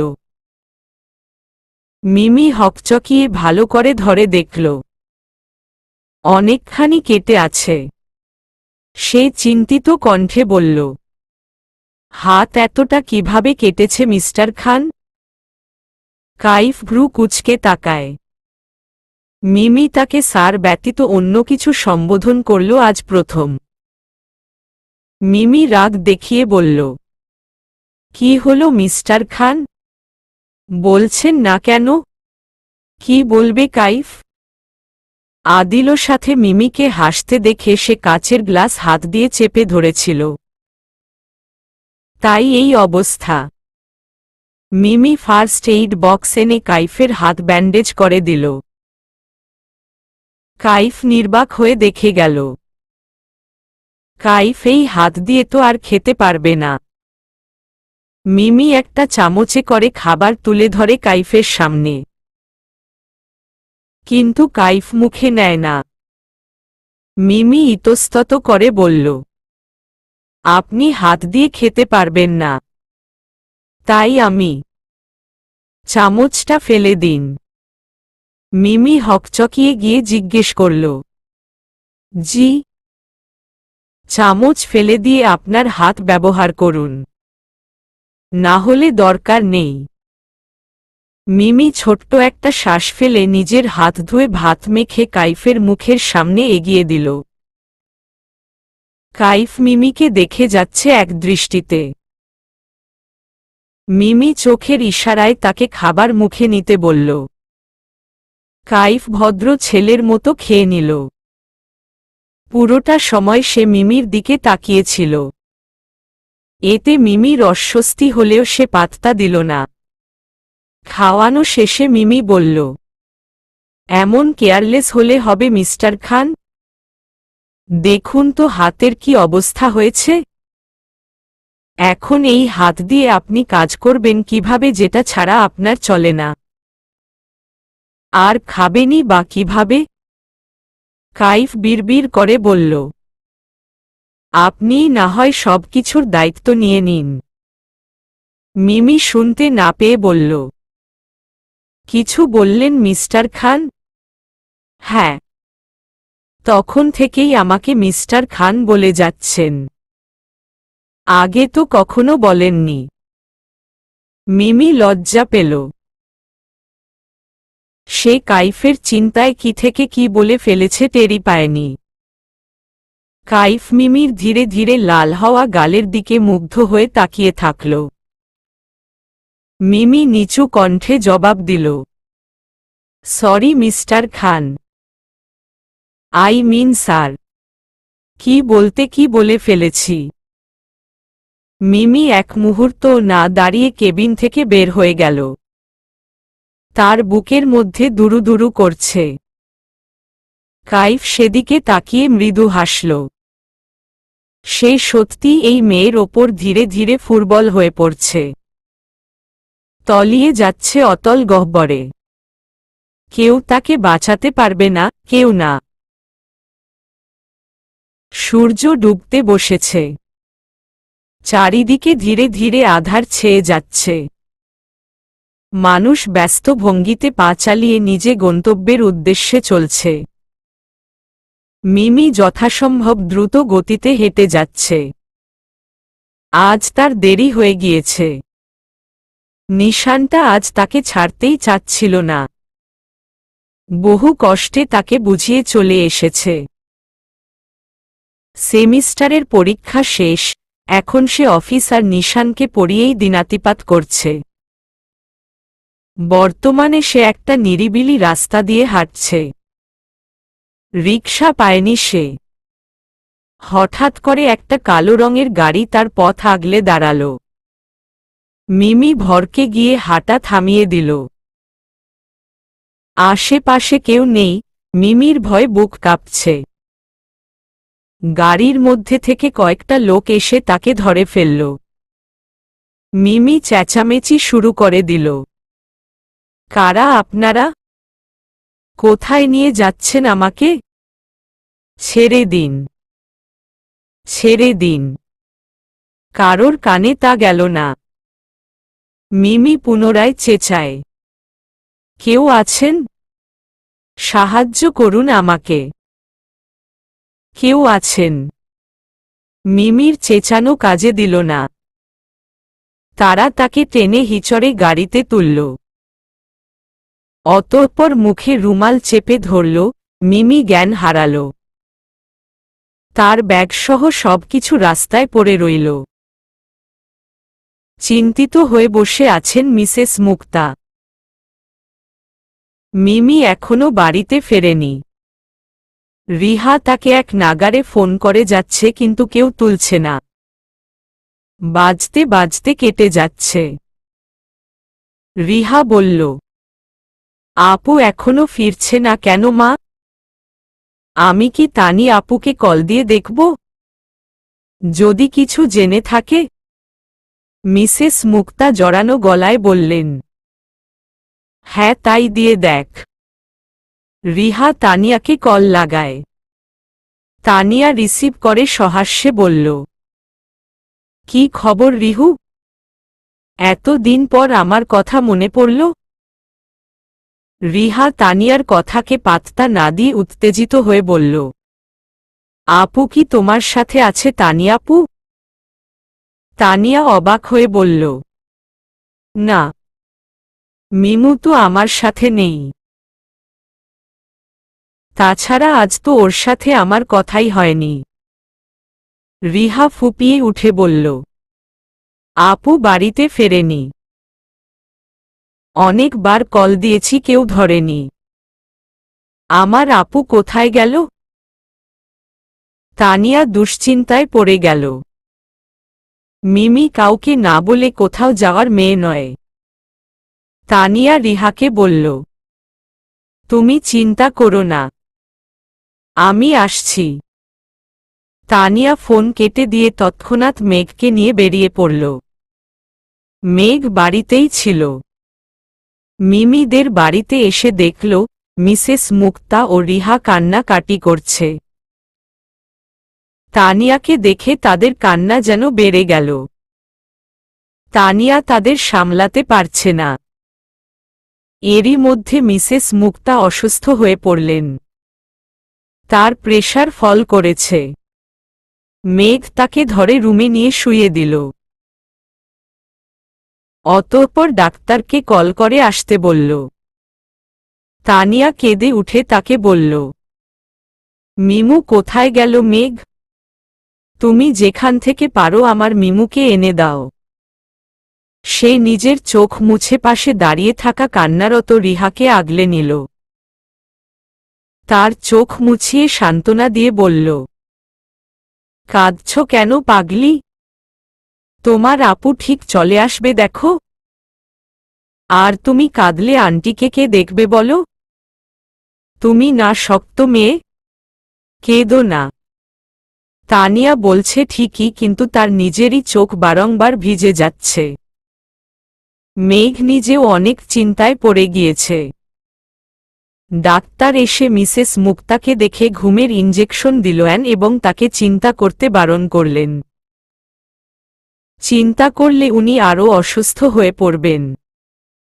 মেঘ কাইফকে কল করল। কাইফ রিসিভ করে বলল, বল মেঘ, তুমি কোথায় ভাইয়া? আমি অফিসে। কেন, কি হয়েছে? মিমিকে খুঁজে পাওয়া যাচ্ছে না ভাইয়া। সে বাড়িতে ফেরেনি। যে 6টার মধ্যে চলে আসে এখান 9টা বাজতে চলল, এখনো আসেনি।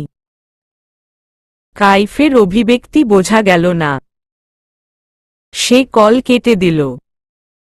তার প্রায় 15 মিনিট পর কাইফ হাজির। যেখানে সময় লাগে আধ ঘন্টা, সেখানে কাইফ অর্ধ সময়ে চলে এসেছে। মেঘ বিস্ময়ে হা হয়ে আছে। কাইফ মিমির মায়ের কাছে গেল, সে বর্তমানে ঘুমিয়ে আছে। কাইফ তাকে আগে দেখেনি। এই প্রথম দেখল, তাও এমন পরিস্থিতিতে। কাইফের হঠাৎ করে নিজের মায়ের কথা মনে পড়ে গেল। সে নিজেকে সামলে নিয়ে রিহা ও তানিয়াকে বলল, তোমরা চিন্তা করো না, মিস মিমিকে ঠিকই পাওয়া যাবে। তোমরা ওনার খেয়াল রেখো। আমরা তাকে খোঁজার চেষ্টা করছি। বলে সে মেঘকে নিয়ে পুলিশ স্টেশনে চলে গেল। পুলিশ 24 ঘন্টা হওয়ার আগে রিপোর্ট লিখতে চাইলেন না। কাইফ রাগারাগি করতে নিলে মেঘ তাকে ধরে বাইরে নিয়ে এলো। কাইফের মাথা খারাপ হয়ে যাচ্ছে। কোথায় গেল মিমি? কাইফ বুকের মধ্যে সূক্ষ্ম ব্যথা অনুভব করছে। সে মেঘকে বলল, মেঘ, তুই চলে যা। ওখানে 3 জন একা আছে, ওদের দেখ গিয়ে। তুমি যাবে না ভাইয়া? হ্যাঁ, আমি একটু পরে আসছি। তুই গাড়ি নিয়ে চলে যা। কিন্তু গাড়ি?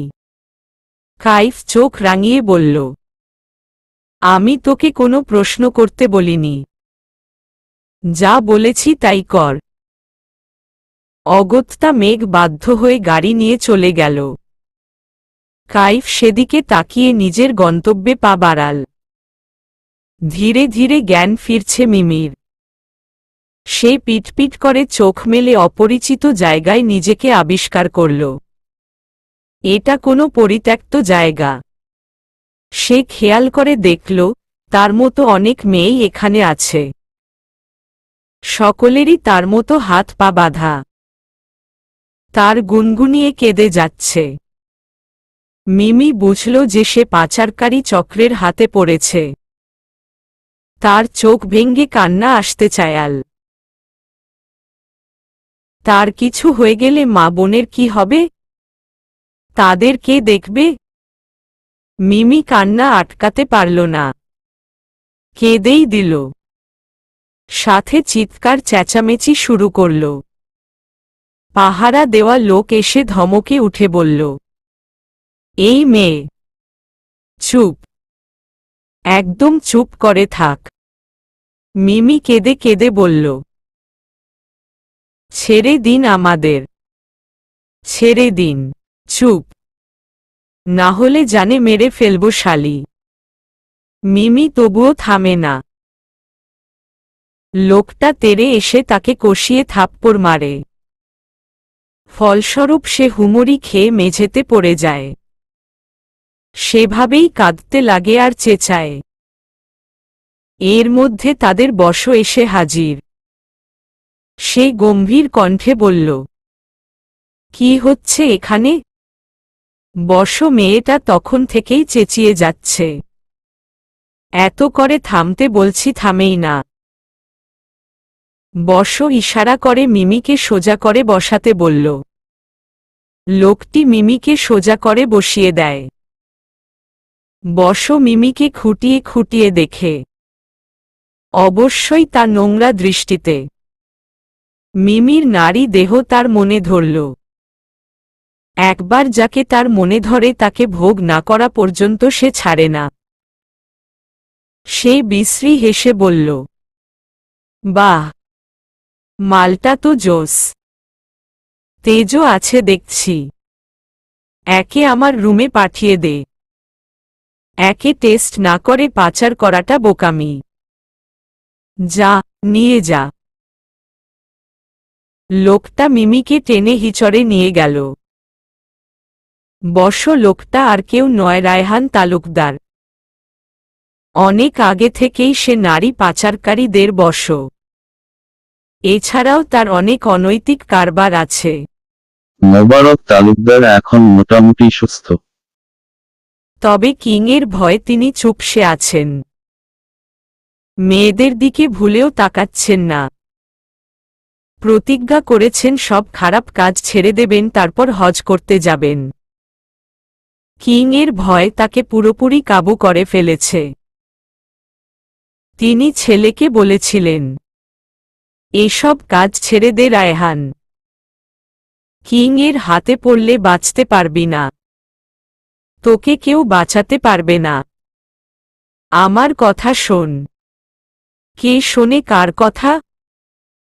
রায়হান তার কথা শোনেইনি এমন ভাব করেছিল। রায়হান দমে যাবার পাত্র নয়। সে তার কাজ ঠিকই চালিয়ে যাচ্ছে। এই সব কাজ করলে শুধু টাকা আর টাকা, এত টাকা তো কোনো মূর্খই হাত ছাড়া করে। রায়হান তো মূর্খ নয়। কিং সামনে আসলে সে ঠিক তাকে দেখে নেবে। সে কোনো কিংফিংকে ভয় পায় না। সে মুখ বিকৃত করে বলল, আমার সামনে একবার আয় কিং। এই রায়হান তালুকদার তোকে দেখে নেবে। সকলে তোকে ভয় পেলেও রায়হান তালুকদার তোকে ভয় পায় না। সে মেয়েগুলোর দিকে তাকিয়ে পুনরায় বিশ্রী হেসে চলে গেল। বর্তমানে তারা সমুদ্র বন্দরের আশেপাশে খুবই গোপন জায়গায় ঘাঁটি গেড়েছে, যেন পুলিশে ঘুণাক্ষরেও টের না পায়। ধরে নিয়ে আসা যে মেয়েকে তার ভালো লাগে তাকেই সে ভোগ করে। অতঃপর তাকে পাচার করে দেয় বিদেশে। মিমির হাত পা খুলে একটা রুমের মধ্যে ফেলে রেখে গিয়েছে লোকটা। মিমি চারপাশে তাকায়। পরিষ্কার একটা রুম, একটা বিছানা সহ কিছু আসবাবপত্র। বলতে গেলে থাকার জন্য উপযোগী একটা রুম। এখানে তাহলে এদের বশ থাকে? মিমি খুবই ফুরবল অনুভব করছে। এখন কটা বাজে? কতক্ষণ সে এখানে বন্দি আছে? সে জানে না। আর কি কখনো পরিবারের সাথে দেখা হবে না? তার মা, রিহা, তানি আর মিস্টার খান, তার সাথেও কি আর দেখা হবে না? তার গম্ভীর মুখের দর্শন কি আর পাওয়া হবে না? মিমি ফুপিয়ে কেঁদে ওঠে। পাগলের ন্যায় বের হবার চেষ্টা করে, কিন্তু বের হবার কোনো পথই খোলা নেই। মিমি হাল ছেড়ে দিয়ে বিছানায় বসে কাঁদতে থাকে। হুট করেই দরজা খোলার শব্দ হয়। মিমি তাকিয়ে দেখে মুখে বিশ্রী হাসি নিয়ে রায়হান প্রবেশ করেছে। দরজাটা পুনরায় বন্ধ করে দিয়েছে। তার নোংরা দৃষ্টি মিমির সর্বাঙ্গে বিচরণ করছে। মিমি ভয়ার্ত দৃষ্টিতে রায়হানের দিকে তাকাল। রায়হান তার দিকেই এগিয়ে আসছে। মিমি আকুতি করল, আমার সর্বনাশ করবেন না দয়া করে। ছেড়ে দিন আমাকে। রায়হান এগোতে এগোতে বলল। এই রায়হানের দৃষ্টি একবার যার দিকে পড়েছে, রায়হান তাকে ছাড়েনি। সুন্দরী, তোমাকে ছাড়ার প্রশ্নই আসে না। রায়হান মিমির দিকে হাত বাড়াতে নিলেই সে সরে যায়। রায়হান এগোয়। মিমি চিৎকার করে ওঠে। রায়হান বিরক্ত হয়ে তার মুখ চেপে ধরে। দাঁতে দাঁত চেপে বলল, যা হচ্ছে চুপচাপ দেখে যা। এমনিতেও বাঁচতে পারবি না। কাল রাতেই তোদের সব কটাকে পাচার করে দেব। মিমি গায়ের সবটুকু শক্তি দিয়ে রায়হানকে ধাক্কা মারে। রায়হান ধপ করে বিছানায় পড়ে যায়। মিমি বিছানা থেকে নেমে দরজা ধাক্কাতে থাকে। কেউ আছেন? দরজাটা খুলে দিন প্লিজ। রায়হান পেছনে থেকে তেড়ে এসে মিমির চুল মুঠো করে ধরে। ব্যথায় মিমি কুকড়ে ওঠে। রায়হান তাকে নিজের দিকে ঘুরিয়ে ঠাটিয়ে থাপ্পড় মারে। মিমি হুমড়ি খেয়ে পড়ে যায়। ঠোঁট ফেটে ফিনকি দিয়ে রক্ত বের হয়। রায়হান পুনরায় আঘাত করে। ফুটবল মিমি নেতিয়ে পড়ে। রায়হান তার চুলের মুঠি ধরে হিসহিসিয়ে বলল, খুব তেজ না তো? আজ তোর তেজ আমি ছোটাব। মিমি প্রাণপণে ছাড়া পাবার চেষ্টা করে, কিন্তু পারে না। রায়হান তাকে বিছানায় ছুঁড়ে মারে। তার ওপর ঝাঁপিয়ে পড়তে নিলেই বিকট শব্দে দরজা ভেঙে যায়। রায়হান পিছু ফিরে হতভম্ব হয়ে যায়। কালো পোশাকধারী একজন দাঁড়িয়ে আছে, মুখটা যার মুখোশে ঢাকা। রায়হান চমকিত কণ্ঠে আওড়াল, কিং! কিং তার বুক বরাবর লাথি মারে। রায়হান ছিটকে দূরে গিয়ে পড়ে। কিং লাগাতার তাকে লাথি মারতে থাকে। হিংস্র কিংয়ের আঘাতে কাতরাতে থাকে রায়হান। কিং তার গাল চেপে ধরে বলল, চুপ করে ছিলাম বলে কি ভেবেছিলি? ছাড়া পেয়ে যাবি? কিংয়ের হাত থেকে ছাড়া পাওয়া এত সহজ? জানোয়ার! কিং তার নাক বরাবর ঘুষি মারে। অতঃপর তার লোকদের ইশারা করে রায়হানকে নিয়ে যেতে বলে। তার আধমরা রায়হানকে ধরে নিয়ে যায়। কিং আগে থেকেই খোঁজ পেয়েছিল নারী পাচারকারী চক্রের। আজ সে নিজের দলবল এনে হাতে নাতে ধরল। একটু পর পুলিশ এসে পরিস্থিতি নিয়ন্ত্রণে করে নেবে। কিং লম্বা শ্বাস নিয়ে বিছানায় পড়ে থাকা মিমির দিকে এগিয়ে গেল। তাকে ধরে বসাল। মিমি নিভু নিভু চোখে এক পলক তাকে দেখে চোখ বন্ধ করে নিল। জ্ঞান হারালো সে। কিং তাকে বুকের মাঝে আগলে নিল। কিং প্রস্থান করার পরপরই পুলিশেরা জায়গাটা ঘিরে ফেলল। প্রতিটি মেয়েকে নিজেদের বাড়িতে সুস্থভাবে পৌঁছে দিল। কেউ একজন পুলিশ ইন্সপেক্টরকে ইনফর্ম করেছিল, কিন্তু তার পরিচয় সম্পর্কে ইন্সপেক্টর অবগত নন। সকলে সেই অজ্ঞাত ব্যক্তির কাছে চিরঋণী।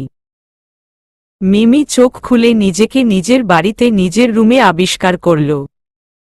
হাত পুরো শরীর ব্যথা করছে। নড়তে গিয়ে হাতে ব্যথা অনুভব করল। মৃদু শব্দে ব্যথাতুর আওয়াজ করল। তার হাতে সেলাইন দেওয়া। তার আওয়াজে তৎক্ষণাৎ হুড়মুড় করে তানিয়া আর রিহা তাকে ঘিরে ধরল।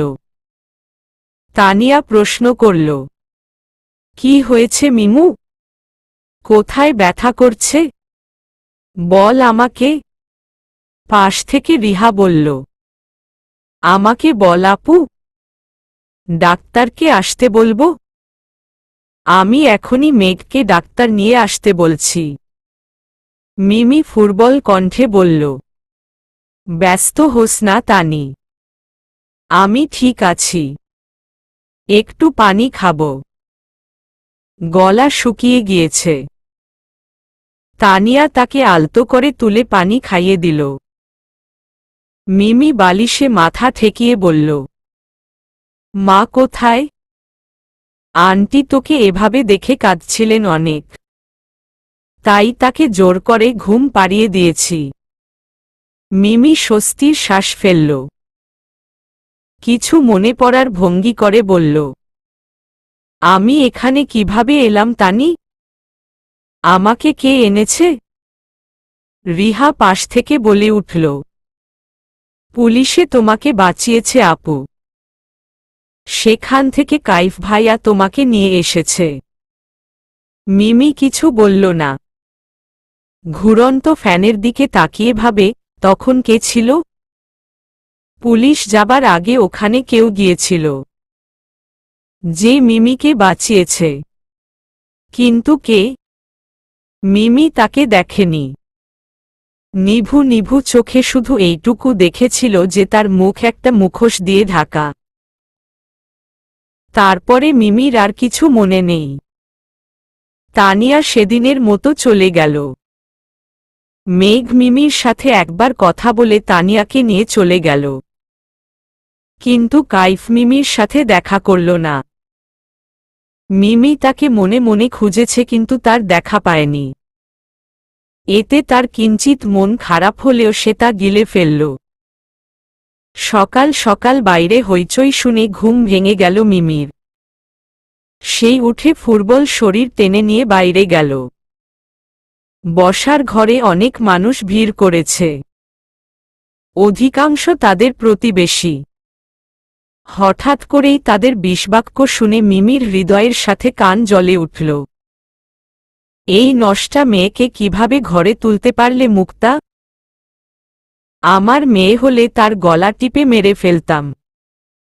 না জানি কার সাথে রাত কাটিয়ে এসেছে।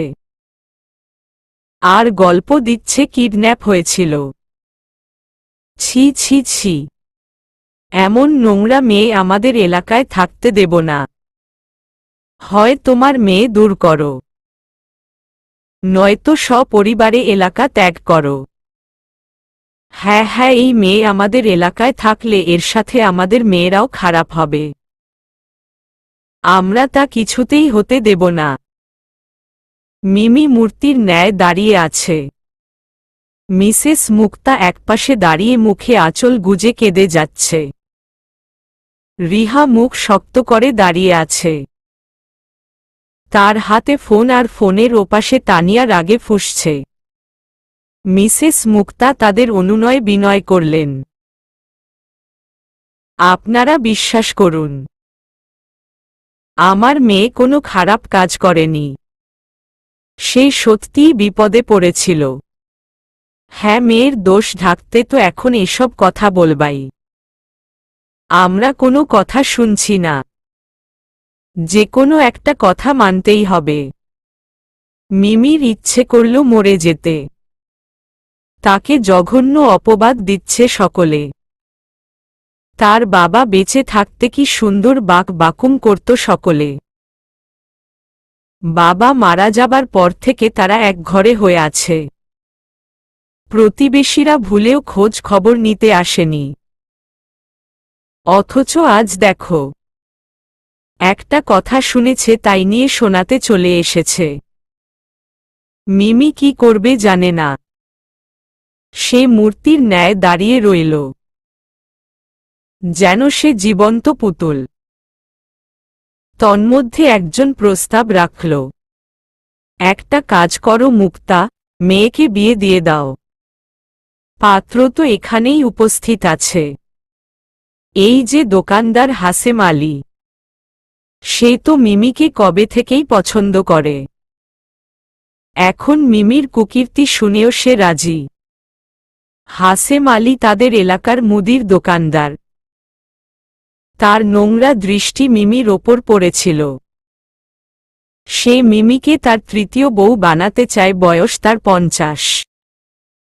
সে মিমির দিকে তাকিয়ে লাল দাঁতের বিশ্রী হাসি দিল। মিসেস মুক্তা আঁতকে উঠে বললেন, আমার মেয়ের জীবনটা নষ্ট হয়ে যাবে ভাবি। এমনটা করবেন না। আমি আপনাদের পায়ে পড়ি। কাজ হল না। তাদের এক কথা, হয় হাসেম আলীর সাথে বিয়ে দাও, না হয় এলাকা ছেড়ে দূর হও। সকলকে অবাক করে দিয়ে মিমি বলে উঠল, আমি রাজি। আপনারা বিয়ের আয়োজন করুন। হাসেম আলী খুশিতে গদগদ হয়ে গেল।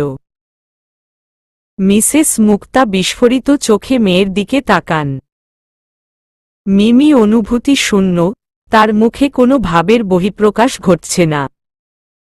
পরিস্থিতির কাছে সে হার মেনে নিয়েছে। পাশাপাশি বসে আছে মিমি ও হাসেম আলী। তাদের সামনে বয়স্ক কাজী। তাদের ঘিরে আছে পাড়ার লোকেরা।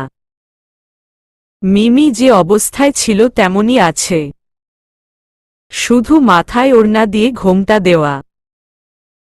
হাসেম আলীর কথা হলো, সে দেরি করতে চায় না, সাজানো গোছানো দরকার নেই।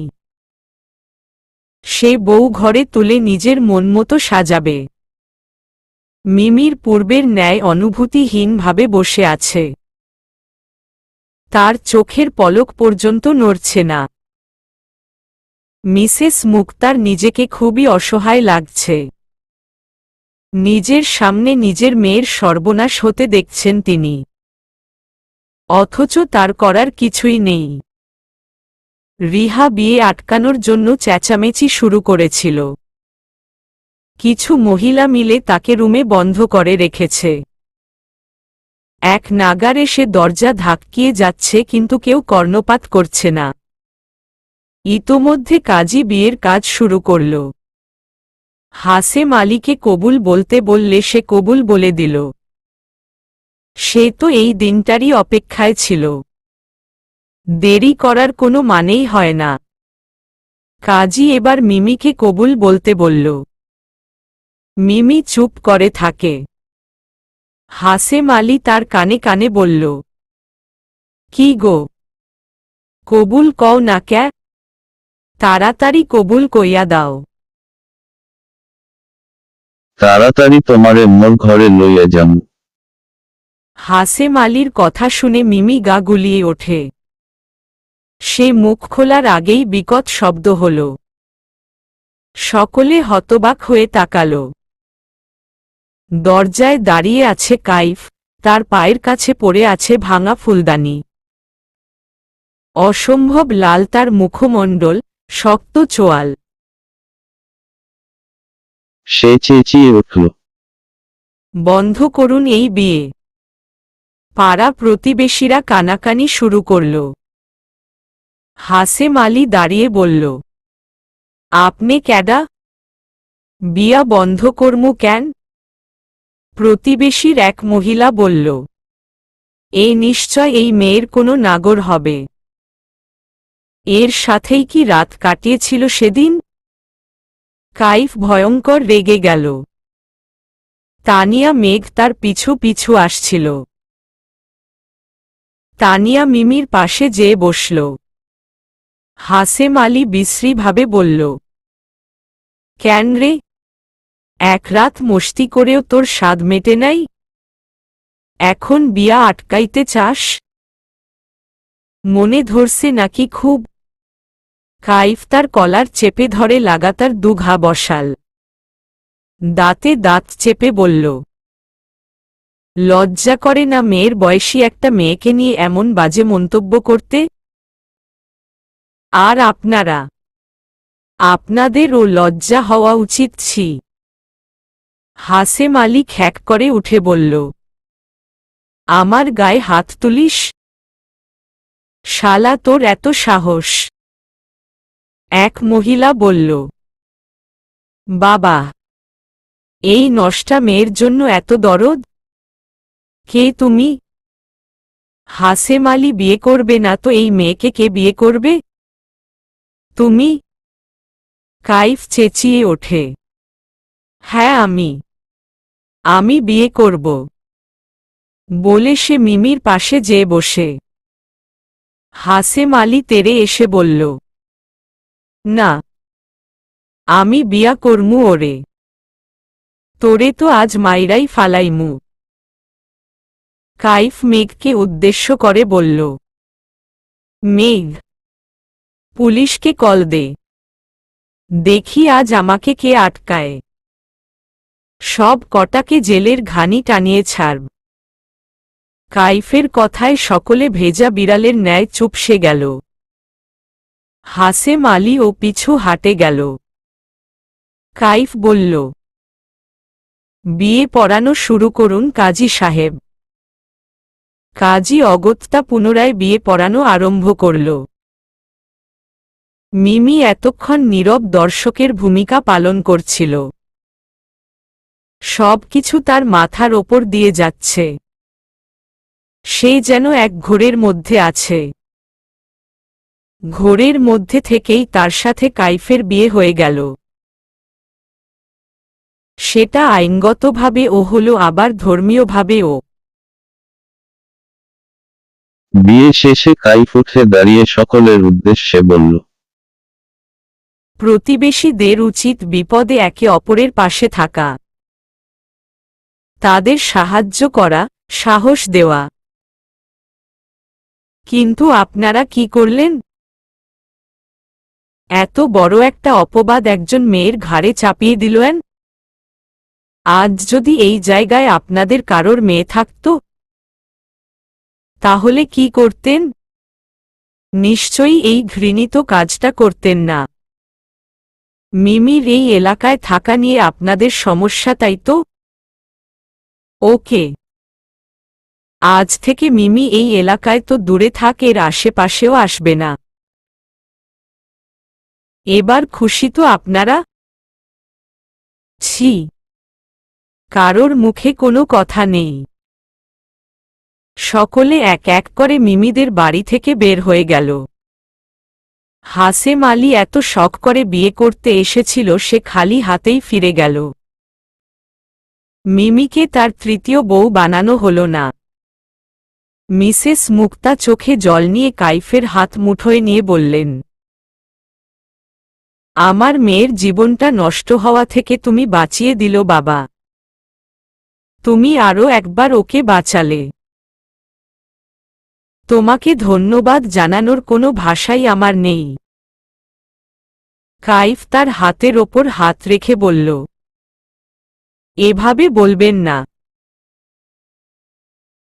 তুমি আমার মেয়েটাকে দেখে রেখো বাবা। আমার মেয়েটা বড্ড ভালো জানো তো। ওর বাবা ওকে খুব ভালোবাসতেন। তুমি ওর খেয়াল রেখো। আমি আপনাকে কথা দিচ্ছি। ওনার কোনো অযত্ন হবে না। আপনি নিশ্চিন্তে থাকুন। দরজা ধাক্কানোর শব্দে তানিয়া দরজা খুলে দিল। রিহা লম্বা শ্বাস নিয়ে বলল, কোথায় হাসেমের বাচ্চা? ওকে তো আজ মেরাই ফেলব। আমার আপুকে বিয়ে করবে? ওর সব শখ আমি ছুটিয়ে ছাড়ব। ওই বুড়ো কি আপুকে বিয়ে করে ফেলেছে? তানিয়া তাকে ধরে বলল, রিহা শান্ত হও। তোমার আপুর ওই হাসেম আলীর সাথে বিয়ে হয়নি। তাহলে? বিয়ে হয়েছে ওই যে ওনার সাথে, মেঘের বড় ভাই। বলে সে কাইফকে দেখিয়ে দিল। রিহা শান্ত হল। এই যাত্রায় তার আপুর জীবনটা রক্ষা পেল। সেও কাইফের কাছে কৃতজ্ঞতা প্রকাশ করল। কাইফ মেঘকে তাড়া দিয়ে বলল, আমাদের এখন যেতে হবে মেঘ। আমরা তাহলে আসি আন্টি। মিসেস মুক্তা মেয়েকে বুকের মাঝে জড়িয়ে নিলেন। মিমি এতক্ষণ বাদে নীরবে কেঁদে উঠল। মাকে শক্ত করে জড়িয়ে ধরল। মিসেস মুক্তার ও চোখ ভিজে ওঠে। তিনি বললেন, ভালো হয়ে থাকবি মা। আজ থেকে ওরাই তোর সব। মনে রাখিস কাইফ তোর স্বামী, সব সময় তার কথা শুনে চলবি। তিনি ও রিহা মিলে মিমিকে গাড়ি পর্যন্ত এগিয়ে দেন। রিহা কাঁদলেও সে তার বোনের জন্য খুব খুশি। মেঘ, কাইফ সামনে বসল এবং তানিয়া ও মিমি পেছনে।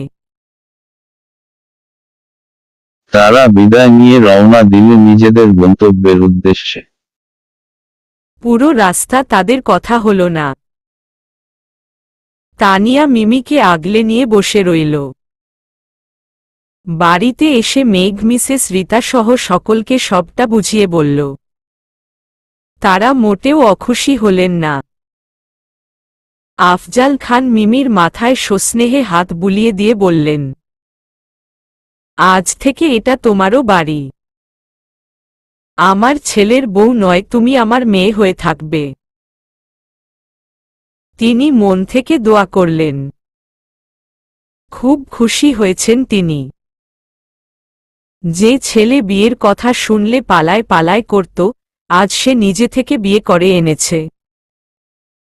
এর থেকে ভালো আর কি হতে পারে? তাছাড়া তিনি মিমিকে দেখেই বুঝেছেন সেই পারবে তার রাগচটা ছেলেকে সারা জীবনের জন্য সামলাতে। আজমল খানও মিমির সাথে কথা বলে দোয়া করলেন। অতঃপর তারা নিজেদের কক্ষে চলে গেলেন। মিসেস রীতা তানিয়াকে বললেন, তানিয়া যাও, মিষ্টি নিয়ে এসো। আমার ঘরে নতুন বউ এসেছে, মিষ্টি মুখ না করলে হবে? যাও নিয়ে এসো। তানিয়া ছুটে চলে গেল মিষ্টি আনতে। তিনি মিমিকে সোফায় বসিয়ে নিজে তার পাশে বসলেন। বললেন, তুমি ঈশানী আর তানিয়ার মতোই আমার আর এক মেয়ে। আমার কাইফটা একটু রাগী।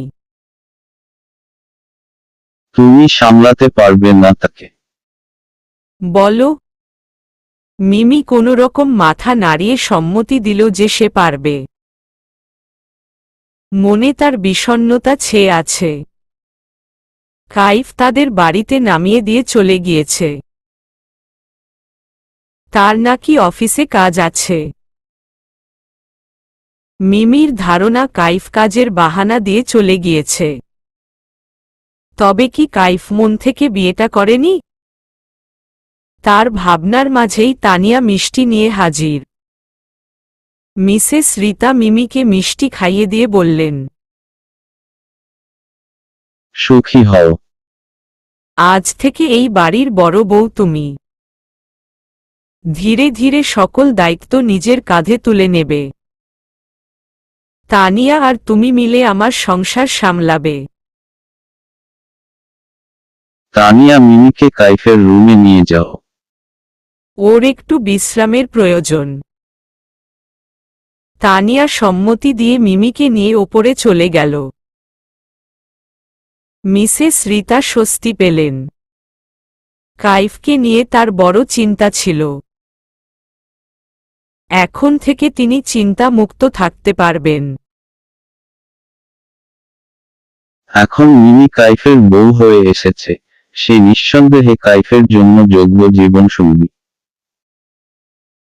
শুধু কাইফের রাগ সহ্য করতে পারলেই হয়। তিনি মনে মনে তাদের সুখী জীবনের জন্য দোয়া করলেন। তানিয়া মিমিকে নিয়ে কাইফের রুমে গেল। মিমি এই প্রথম কাইফের রুমে এসেছে। সে চারপাশে তাকিয়ে দেখে কাইফের রুমটা সাদা রঙের, বিশাল রুম, দামি আসবাবপত্রে সজ্জিত। রুমের রয়েছে বিশাল এক বিছানা, বিছানার অপর পাশে দেওয়াল ঘেঁষে রয়েছে 3 সিটের সোফা, তার সামনে আছে টি টেবিল, সোফার পেছনে রয়েছে কাইফের গম্ভীর মুখের বড় একটা ছবি। এক পাশে কাপড় রাখার বিশাল ওয়ার্ড্রব, অ্যাটাচ ওয়াশরুম এবং তার পাশেই বড় আয়না। রুমের সাথে বেলকনিও আছে। তানিয়া মিমিকে নিয়ে সোফাতে বসে। তানিয়া এতক্ষণ চুপ করেছিল। এখন সে উল্লাসে ফেটে পড়ল। মিমিকে ঝাপটে ধরে বলল, মিমু মিমু মিমু, আমি যে কি খুশি হয়েছি তোকে আর কি বলবো, তোকে বলে বোঝাতে পারবো না আর। তুই আমার যা হয়ে এ বাড়িতে আসবি তা আমি কখনো ভাবতেই পারিনি। ইস, আমার যে কি আনন্দ হচ্ছে। এবার থেকে আমরা একসাথে থাকব। কিন্তু তুই আমার থেকে সম্পর্কের দিক বড় হয়ে গেলি, তাই কি সমস্যা নেই? আমরা তো জিগরি দোস্ত। মিমি কিছু বলে না, চুপচাপ তানিয়ার কথা শোনে। তার মাথায় এখনো কাইফের কথা ঘুরছে। তার মনে হচ্ছে কাইফ এই বিয়েতে খুশি নয়, সে শুধুমাত্র মিমির জীবন বাঁচানোর জন্য তাকে বিয়েটা করেছে। তানিয়া আবারও বলল, জানিস মিমু, যখন আমি তোর বিয়ের কথা শুনলাম না ওই বুড়োর সাথে, সাথে সাথে মেঘকে জানালাম আর আমরা বের হচ্ছিলাম। ভাইয়া ভাগ্যক্রমে বাড়িতেই ছিলেন। আমরা কোথায় যাচ্ছি শুনলে আমরা সবটা বললাম, তিনি 2 মিনিটে রেডি হয়ে আমাদের সাথে বেরিয়ে পড়লেন। তারপর থেকে তুই সব জানিস। মিমি শুনল। তানিয়া আরও অনেকক্ষণ নিজের মতো কথা বলে গেল। মিমি শুনে গেল, টু শব্দ করল না। তার ক্লান্ত লাগছে, খুবই ক্লান্ত। রাতে খাওয়া দাওয়া শেষে রুমে এসেছে মিমি। দুপুরে খাওয়ার পর সে অনেকক্ষণ ঘুমিয়েছে। এখন আর ঘুম আসছে না। কাইফ সেই যে গিয়েছে এখনো বাড়িতে আসেনি। মিমি বেলকনির দিকে এগিয়ে গেল। বেলকনিটা যথেষ্ট বড়। এখানে 2টা এক ছিটের সোফা ও টি টেবিল রাখা। মিমি রেলিং ধরে আকাশের দিকে তাকায়। মিটিমিটি তারা জল জল করছে আকাশে। মিমি উদাস মনে সেদিকে চেয়ে রইল। রাত 11টার সময় বাড়িতে ফিরল কাইফ। সারাদিন সে খুবই ব্যস্ত ছিল। সে নিজের মতোই সিঁড়ি বেয়ে নিজের রুমে চলে গেল। সেখানে গিয়ে লম্বা একটা শাওয়ার নিল। অতঃপর ড্রেস চেঞ্জ করে একটা টি শার্ট ও ট্রাউজার পরে বেকনিতে গেল। বেকনিতে পা রাখতেই কাইফ হকচকিয়ে গেল।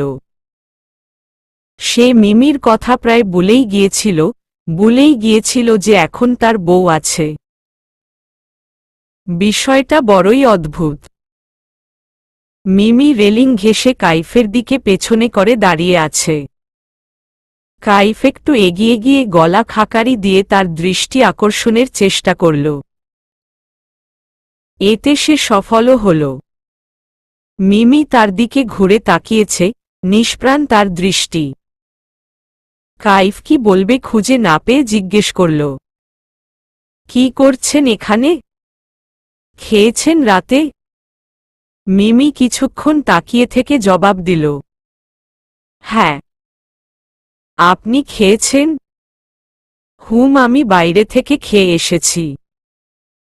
আপনি এখানে দাঁড়িয়ে আছেন কেন? রুমে গিয়ে ঘুমিয়ে পড়ুন।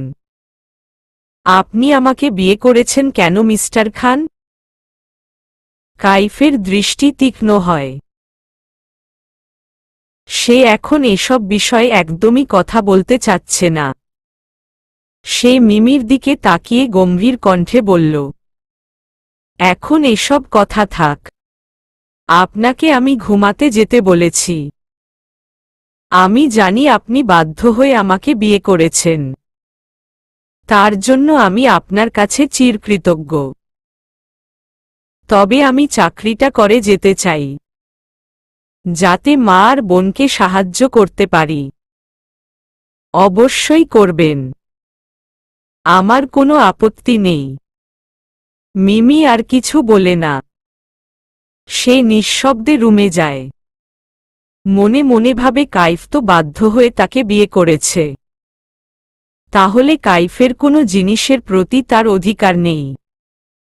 সুতরাং বিছানাতে ঘুমানো উচিত হবে না। সে সোফায় গিয়ে গুটি সুটি মেরে শুয়ে পড়ে। হুট করেই তার খুব কান্না পায়। কেন তার সাথে এমনটা হলো? একটা বুড়ো লোক তাকে বিয়ে করে নিয়ে যাচ্ছিল, আর এখন এমন এক লোকের সাথে বিয়ে হয়েছে যে তাকে চাই না। মিমির মনে হচ্ছে হাসেম আলীর সাথে বিয়ে হওয়াটাই ভালো ছিল, অন্তত সে তাকে চাইত। মিমি কাঁদতে কাঁদতে একসময় ঘুমিয়ে পড়ে। প্রায় অনেকক্ষণ পর কাইফ রুমে আসে এবং সোফাতে ঘুমন্ত মিমিকে আবিষ্কার করে। কাইফ বুঝল না এত বড় একটা বিছানা থাকতে মিমি সোফাতে ঘুমিয়েছে কেন। সে একটা দীর্ঘশ্বাস ফেলে। অতঃপর মিমিকে পাজাকোলা করে বিছানায় শুয়ে দেয়। নিজেও তার থেকে দূরত্ব নিয়ে শুয়ে পড়ে। ক্লান্ত সে, এখন তার একটা শান্তিপূর্ণ ঘুমের দরকার। সেই ঘুমানোর উদ্দেশ্যে নিজের চোখ বন্ধ করে নেয়। সকালের মিষ্টি রোদ চোখে পড়ায় ঘুম ভেঙে গেল কাইফের। সে নিজের বুকের ওপর ভারী অনুভব করে।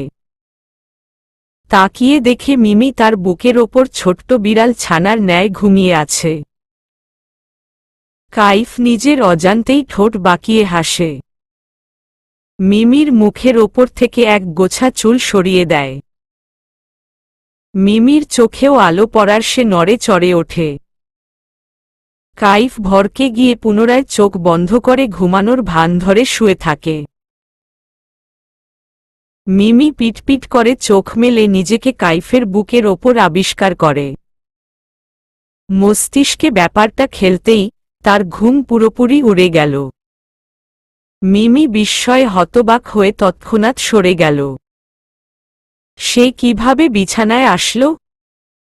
সে তো সোফায় ঘুমিয়েছিল। মিমি কাইফকে ডাকল। মিস্টার খান। কাইফের হেলদোল নেই। সে চোখ শক্ত করে বন্ধ করে আছে। মিমি নিজের মতো বকবক করে। আমি বিছানায় কিভাবে আসলাম? আমি তো সোফাতে ছিলাম। হায় আল্লাহ! উনি যদি আমাকে ওনার বিছানায় দেখেন না জানি কি করবেন। আমার তো ঘুমের মধ্যে হাঁটার রোগ নেই। তাহলে আমি কিভাবে এখানে আসলাম?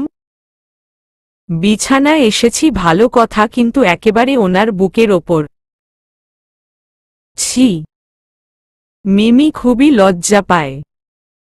সে তড়িঘড়ি করে বিছানা থেকে নেমে ওয়াশরুমে প্রবেশ করে। মিমি ওয়াশরুমে ঢোকার পর কাইফ চোখ মেলে তাকায়। মিমির বোকা বোকা কথাগুলো তার কানে এসেছে। সে ঠোঁট কামড়ে হাসে। সকলে টেবিলে ব্রেকফাস্ট করার উদ্দেশ্যে একত্রিত হয়েছে। মিসেস রীতা সকলকে সার্ভ করে দিচ্ছেন। তাকে সাহায্য করছে তানিয়া এবং মিমি। তিনি মানা করলেও তারা শোনেনি। সার্ভ করা শেষে তার নিজেও বসে পড়ল যার যার স্বামীর পাশে। খেতে আফজাল খান কাইফকে উদ্দেশ্য করে বললেন, তোমাদের বিয়ে কেমন পরিস্থিতিতে হয়েছে আমরা জানি, কিন্তু বিয়ে মানে বিয়েই। আমরা কেউ এই পবিত্র সম্পর্ককে অস্বীকার করতে পারি না। আমি চাচ্ছিলাম তোমাদের বৌভাতের অনুষ্ঠানটা বড় করে করতে। তাতে সবাই তোমাদের বিয়ের বিষয়টা জেনেও যাবে। তো তোমার কি মতামত? কাইফ চোখ তুলে বাবার দিকে তাকিয়ে বলল, আমি এখন এসব কিছুই করতে চাচ্ছি না বাবা, আর না কাউকে বিয়ের ব্যাপারটা জানাতে চাই। সকলে অবাক হল। মিমি মনে মনে শিওর হল যে কাইফ মন থেকে তাকে গ্রহণ করেনি। আফজাল খান বললেন, কিন্তু কেন? আজ না হয় কাল সকলে তো বিয়ের ব্যাপারটা জেনেই যাবে, তাই না? হ্যাঁ, কিন্তু আমি এই মুহূর্তে কোনো অনুষ্ঠান করতে চাচ্ছি না। আমি খুবই ব্যস্ত আছি একটা প্রজেক্ট নিয়ে। প্রজেক্টের কাজ শেষ হলে তারপর অনুষ্ঠানের কথা ভেবে দেখব। আফজাল খান কাইফের সমস্যার দিক বিবেচনা করে বললেন, আচ্ছা বেশ, তুমি যেমনটা চাও তেমনই হবে। কেউ আর টু শব্দটি করল না। মিমি নিজের মন মতো ভেবে চলেছে। তার মতে সবকিছু শুধুমাত্র কাইফের বাহানা। কাইফ খাওয়া শেষে বলল, ছোট মা, মিমি আগের মতোই অফিস কন্টিনিউ করতে চান, তো উনি আজ থেকেই অফিস জয়েন করবেন। মিসেস রীতা সম্মতি দিয়ে বললেন, হ্যাঁ, কিন্তু গতকালই বিয়ে হলো আর আজই অফিস। হ্যাঁ, আজ থেকেই অফিস যেতে হবে। কাজের ক্ষেত্রে আমি কোনো হেলা ফেলা পছন্দ করব না। বলেই সে গটগটিয়ে হেঁটে প্রস্থান করল। উপস্থিত সকলে দীর্ঘশ্বাস ফেলে। মিমি তাদের দিকে তাকিয়ে মলিন হেসে বেরিয়ে গেল। সে বাইরে গিয়ে দেখে কাইফসহ তার গাড়ি হাওয়া টিকি পর্যন্ত দেখা যাচ্ছে না। মিমি ভেবেছিল কাইফ তাকে হয়তো তার সাথে নিয়ে যাবে, হয়তো একটু লিফট দেবে, কিন্তু কাইফ তার ভাবনার মুখে কালি লাগিয়ে চলে গেল। মিমি লম্বা শ্বাস টেনে রিকশা নিয়ে গন্তব্যের উদ্দেশ্যে রওনা দেয়। চলবে,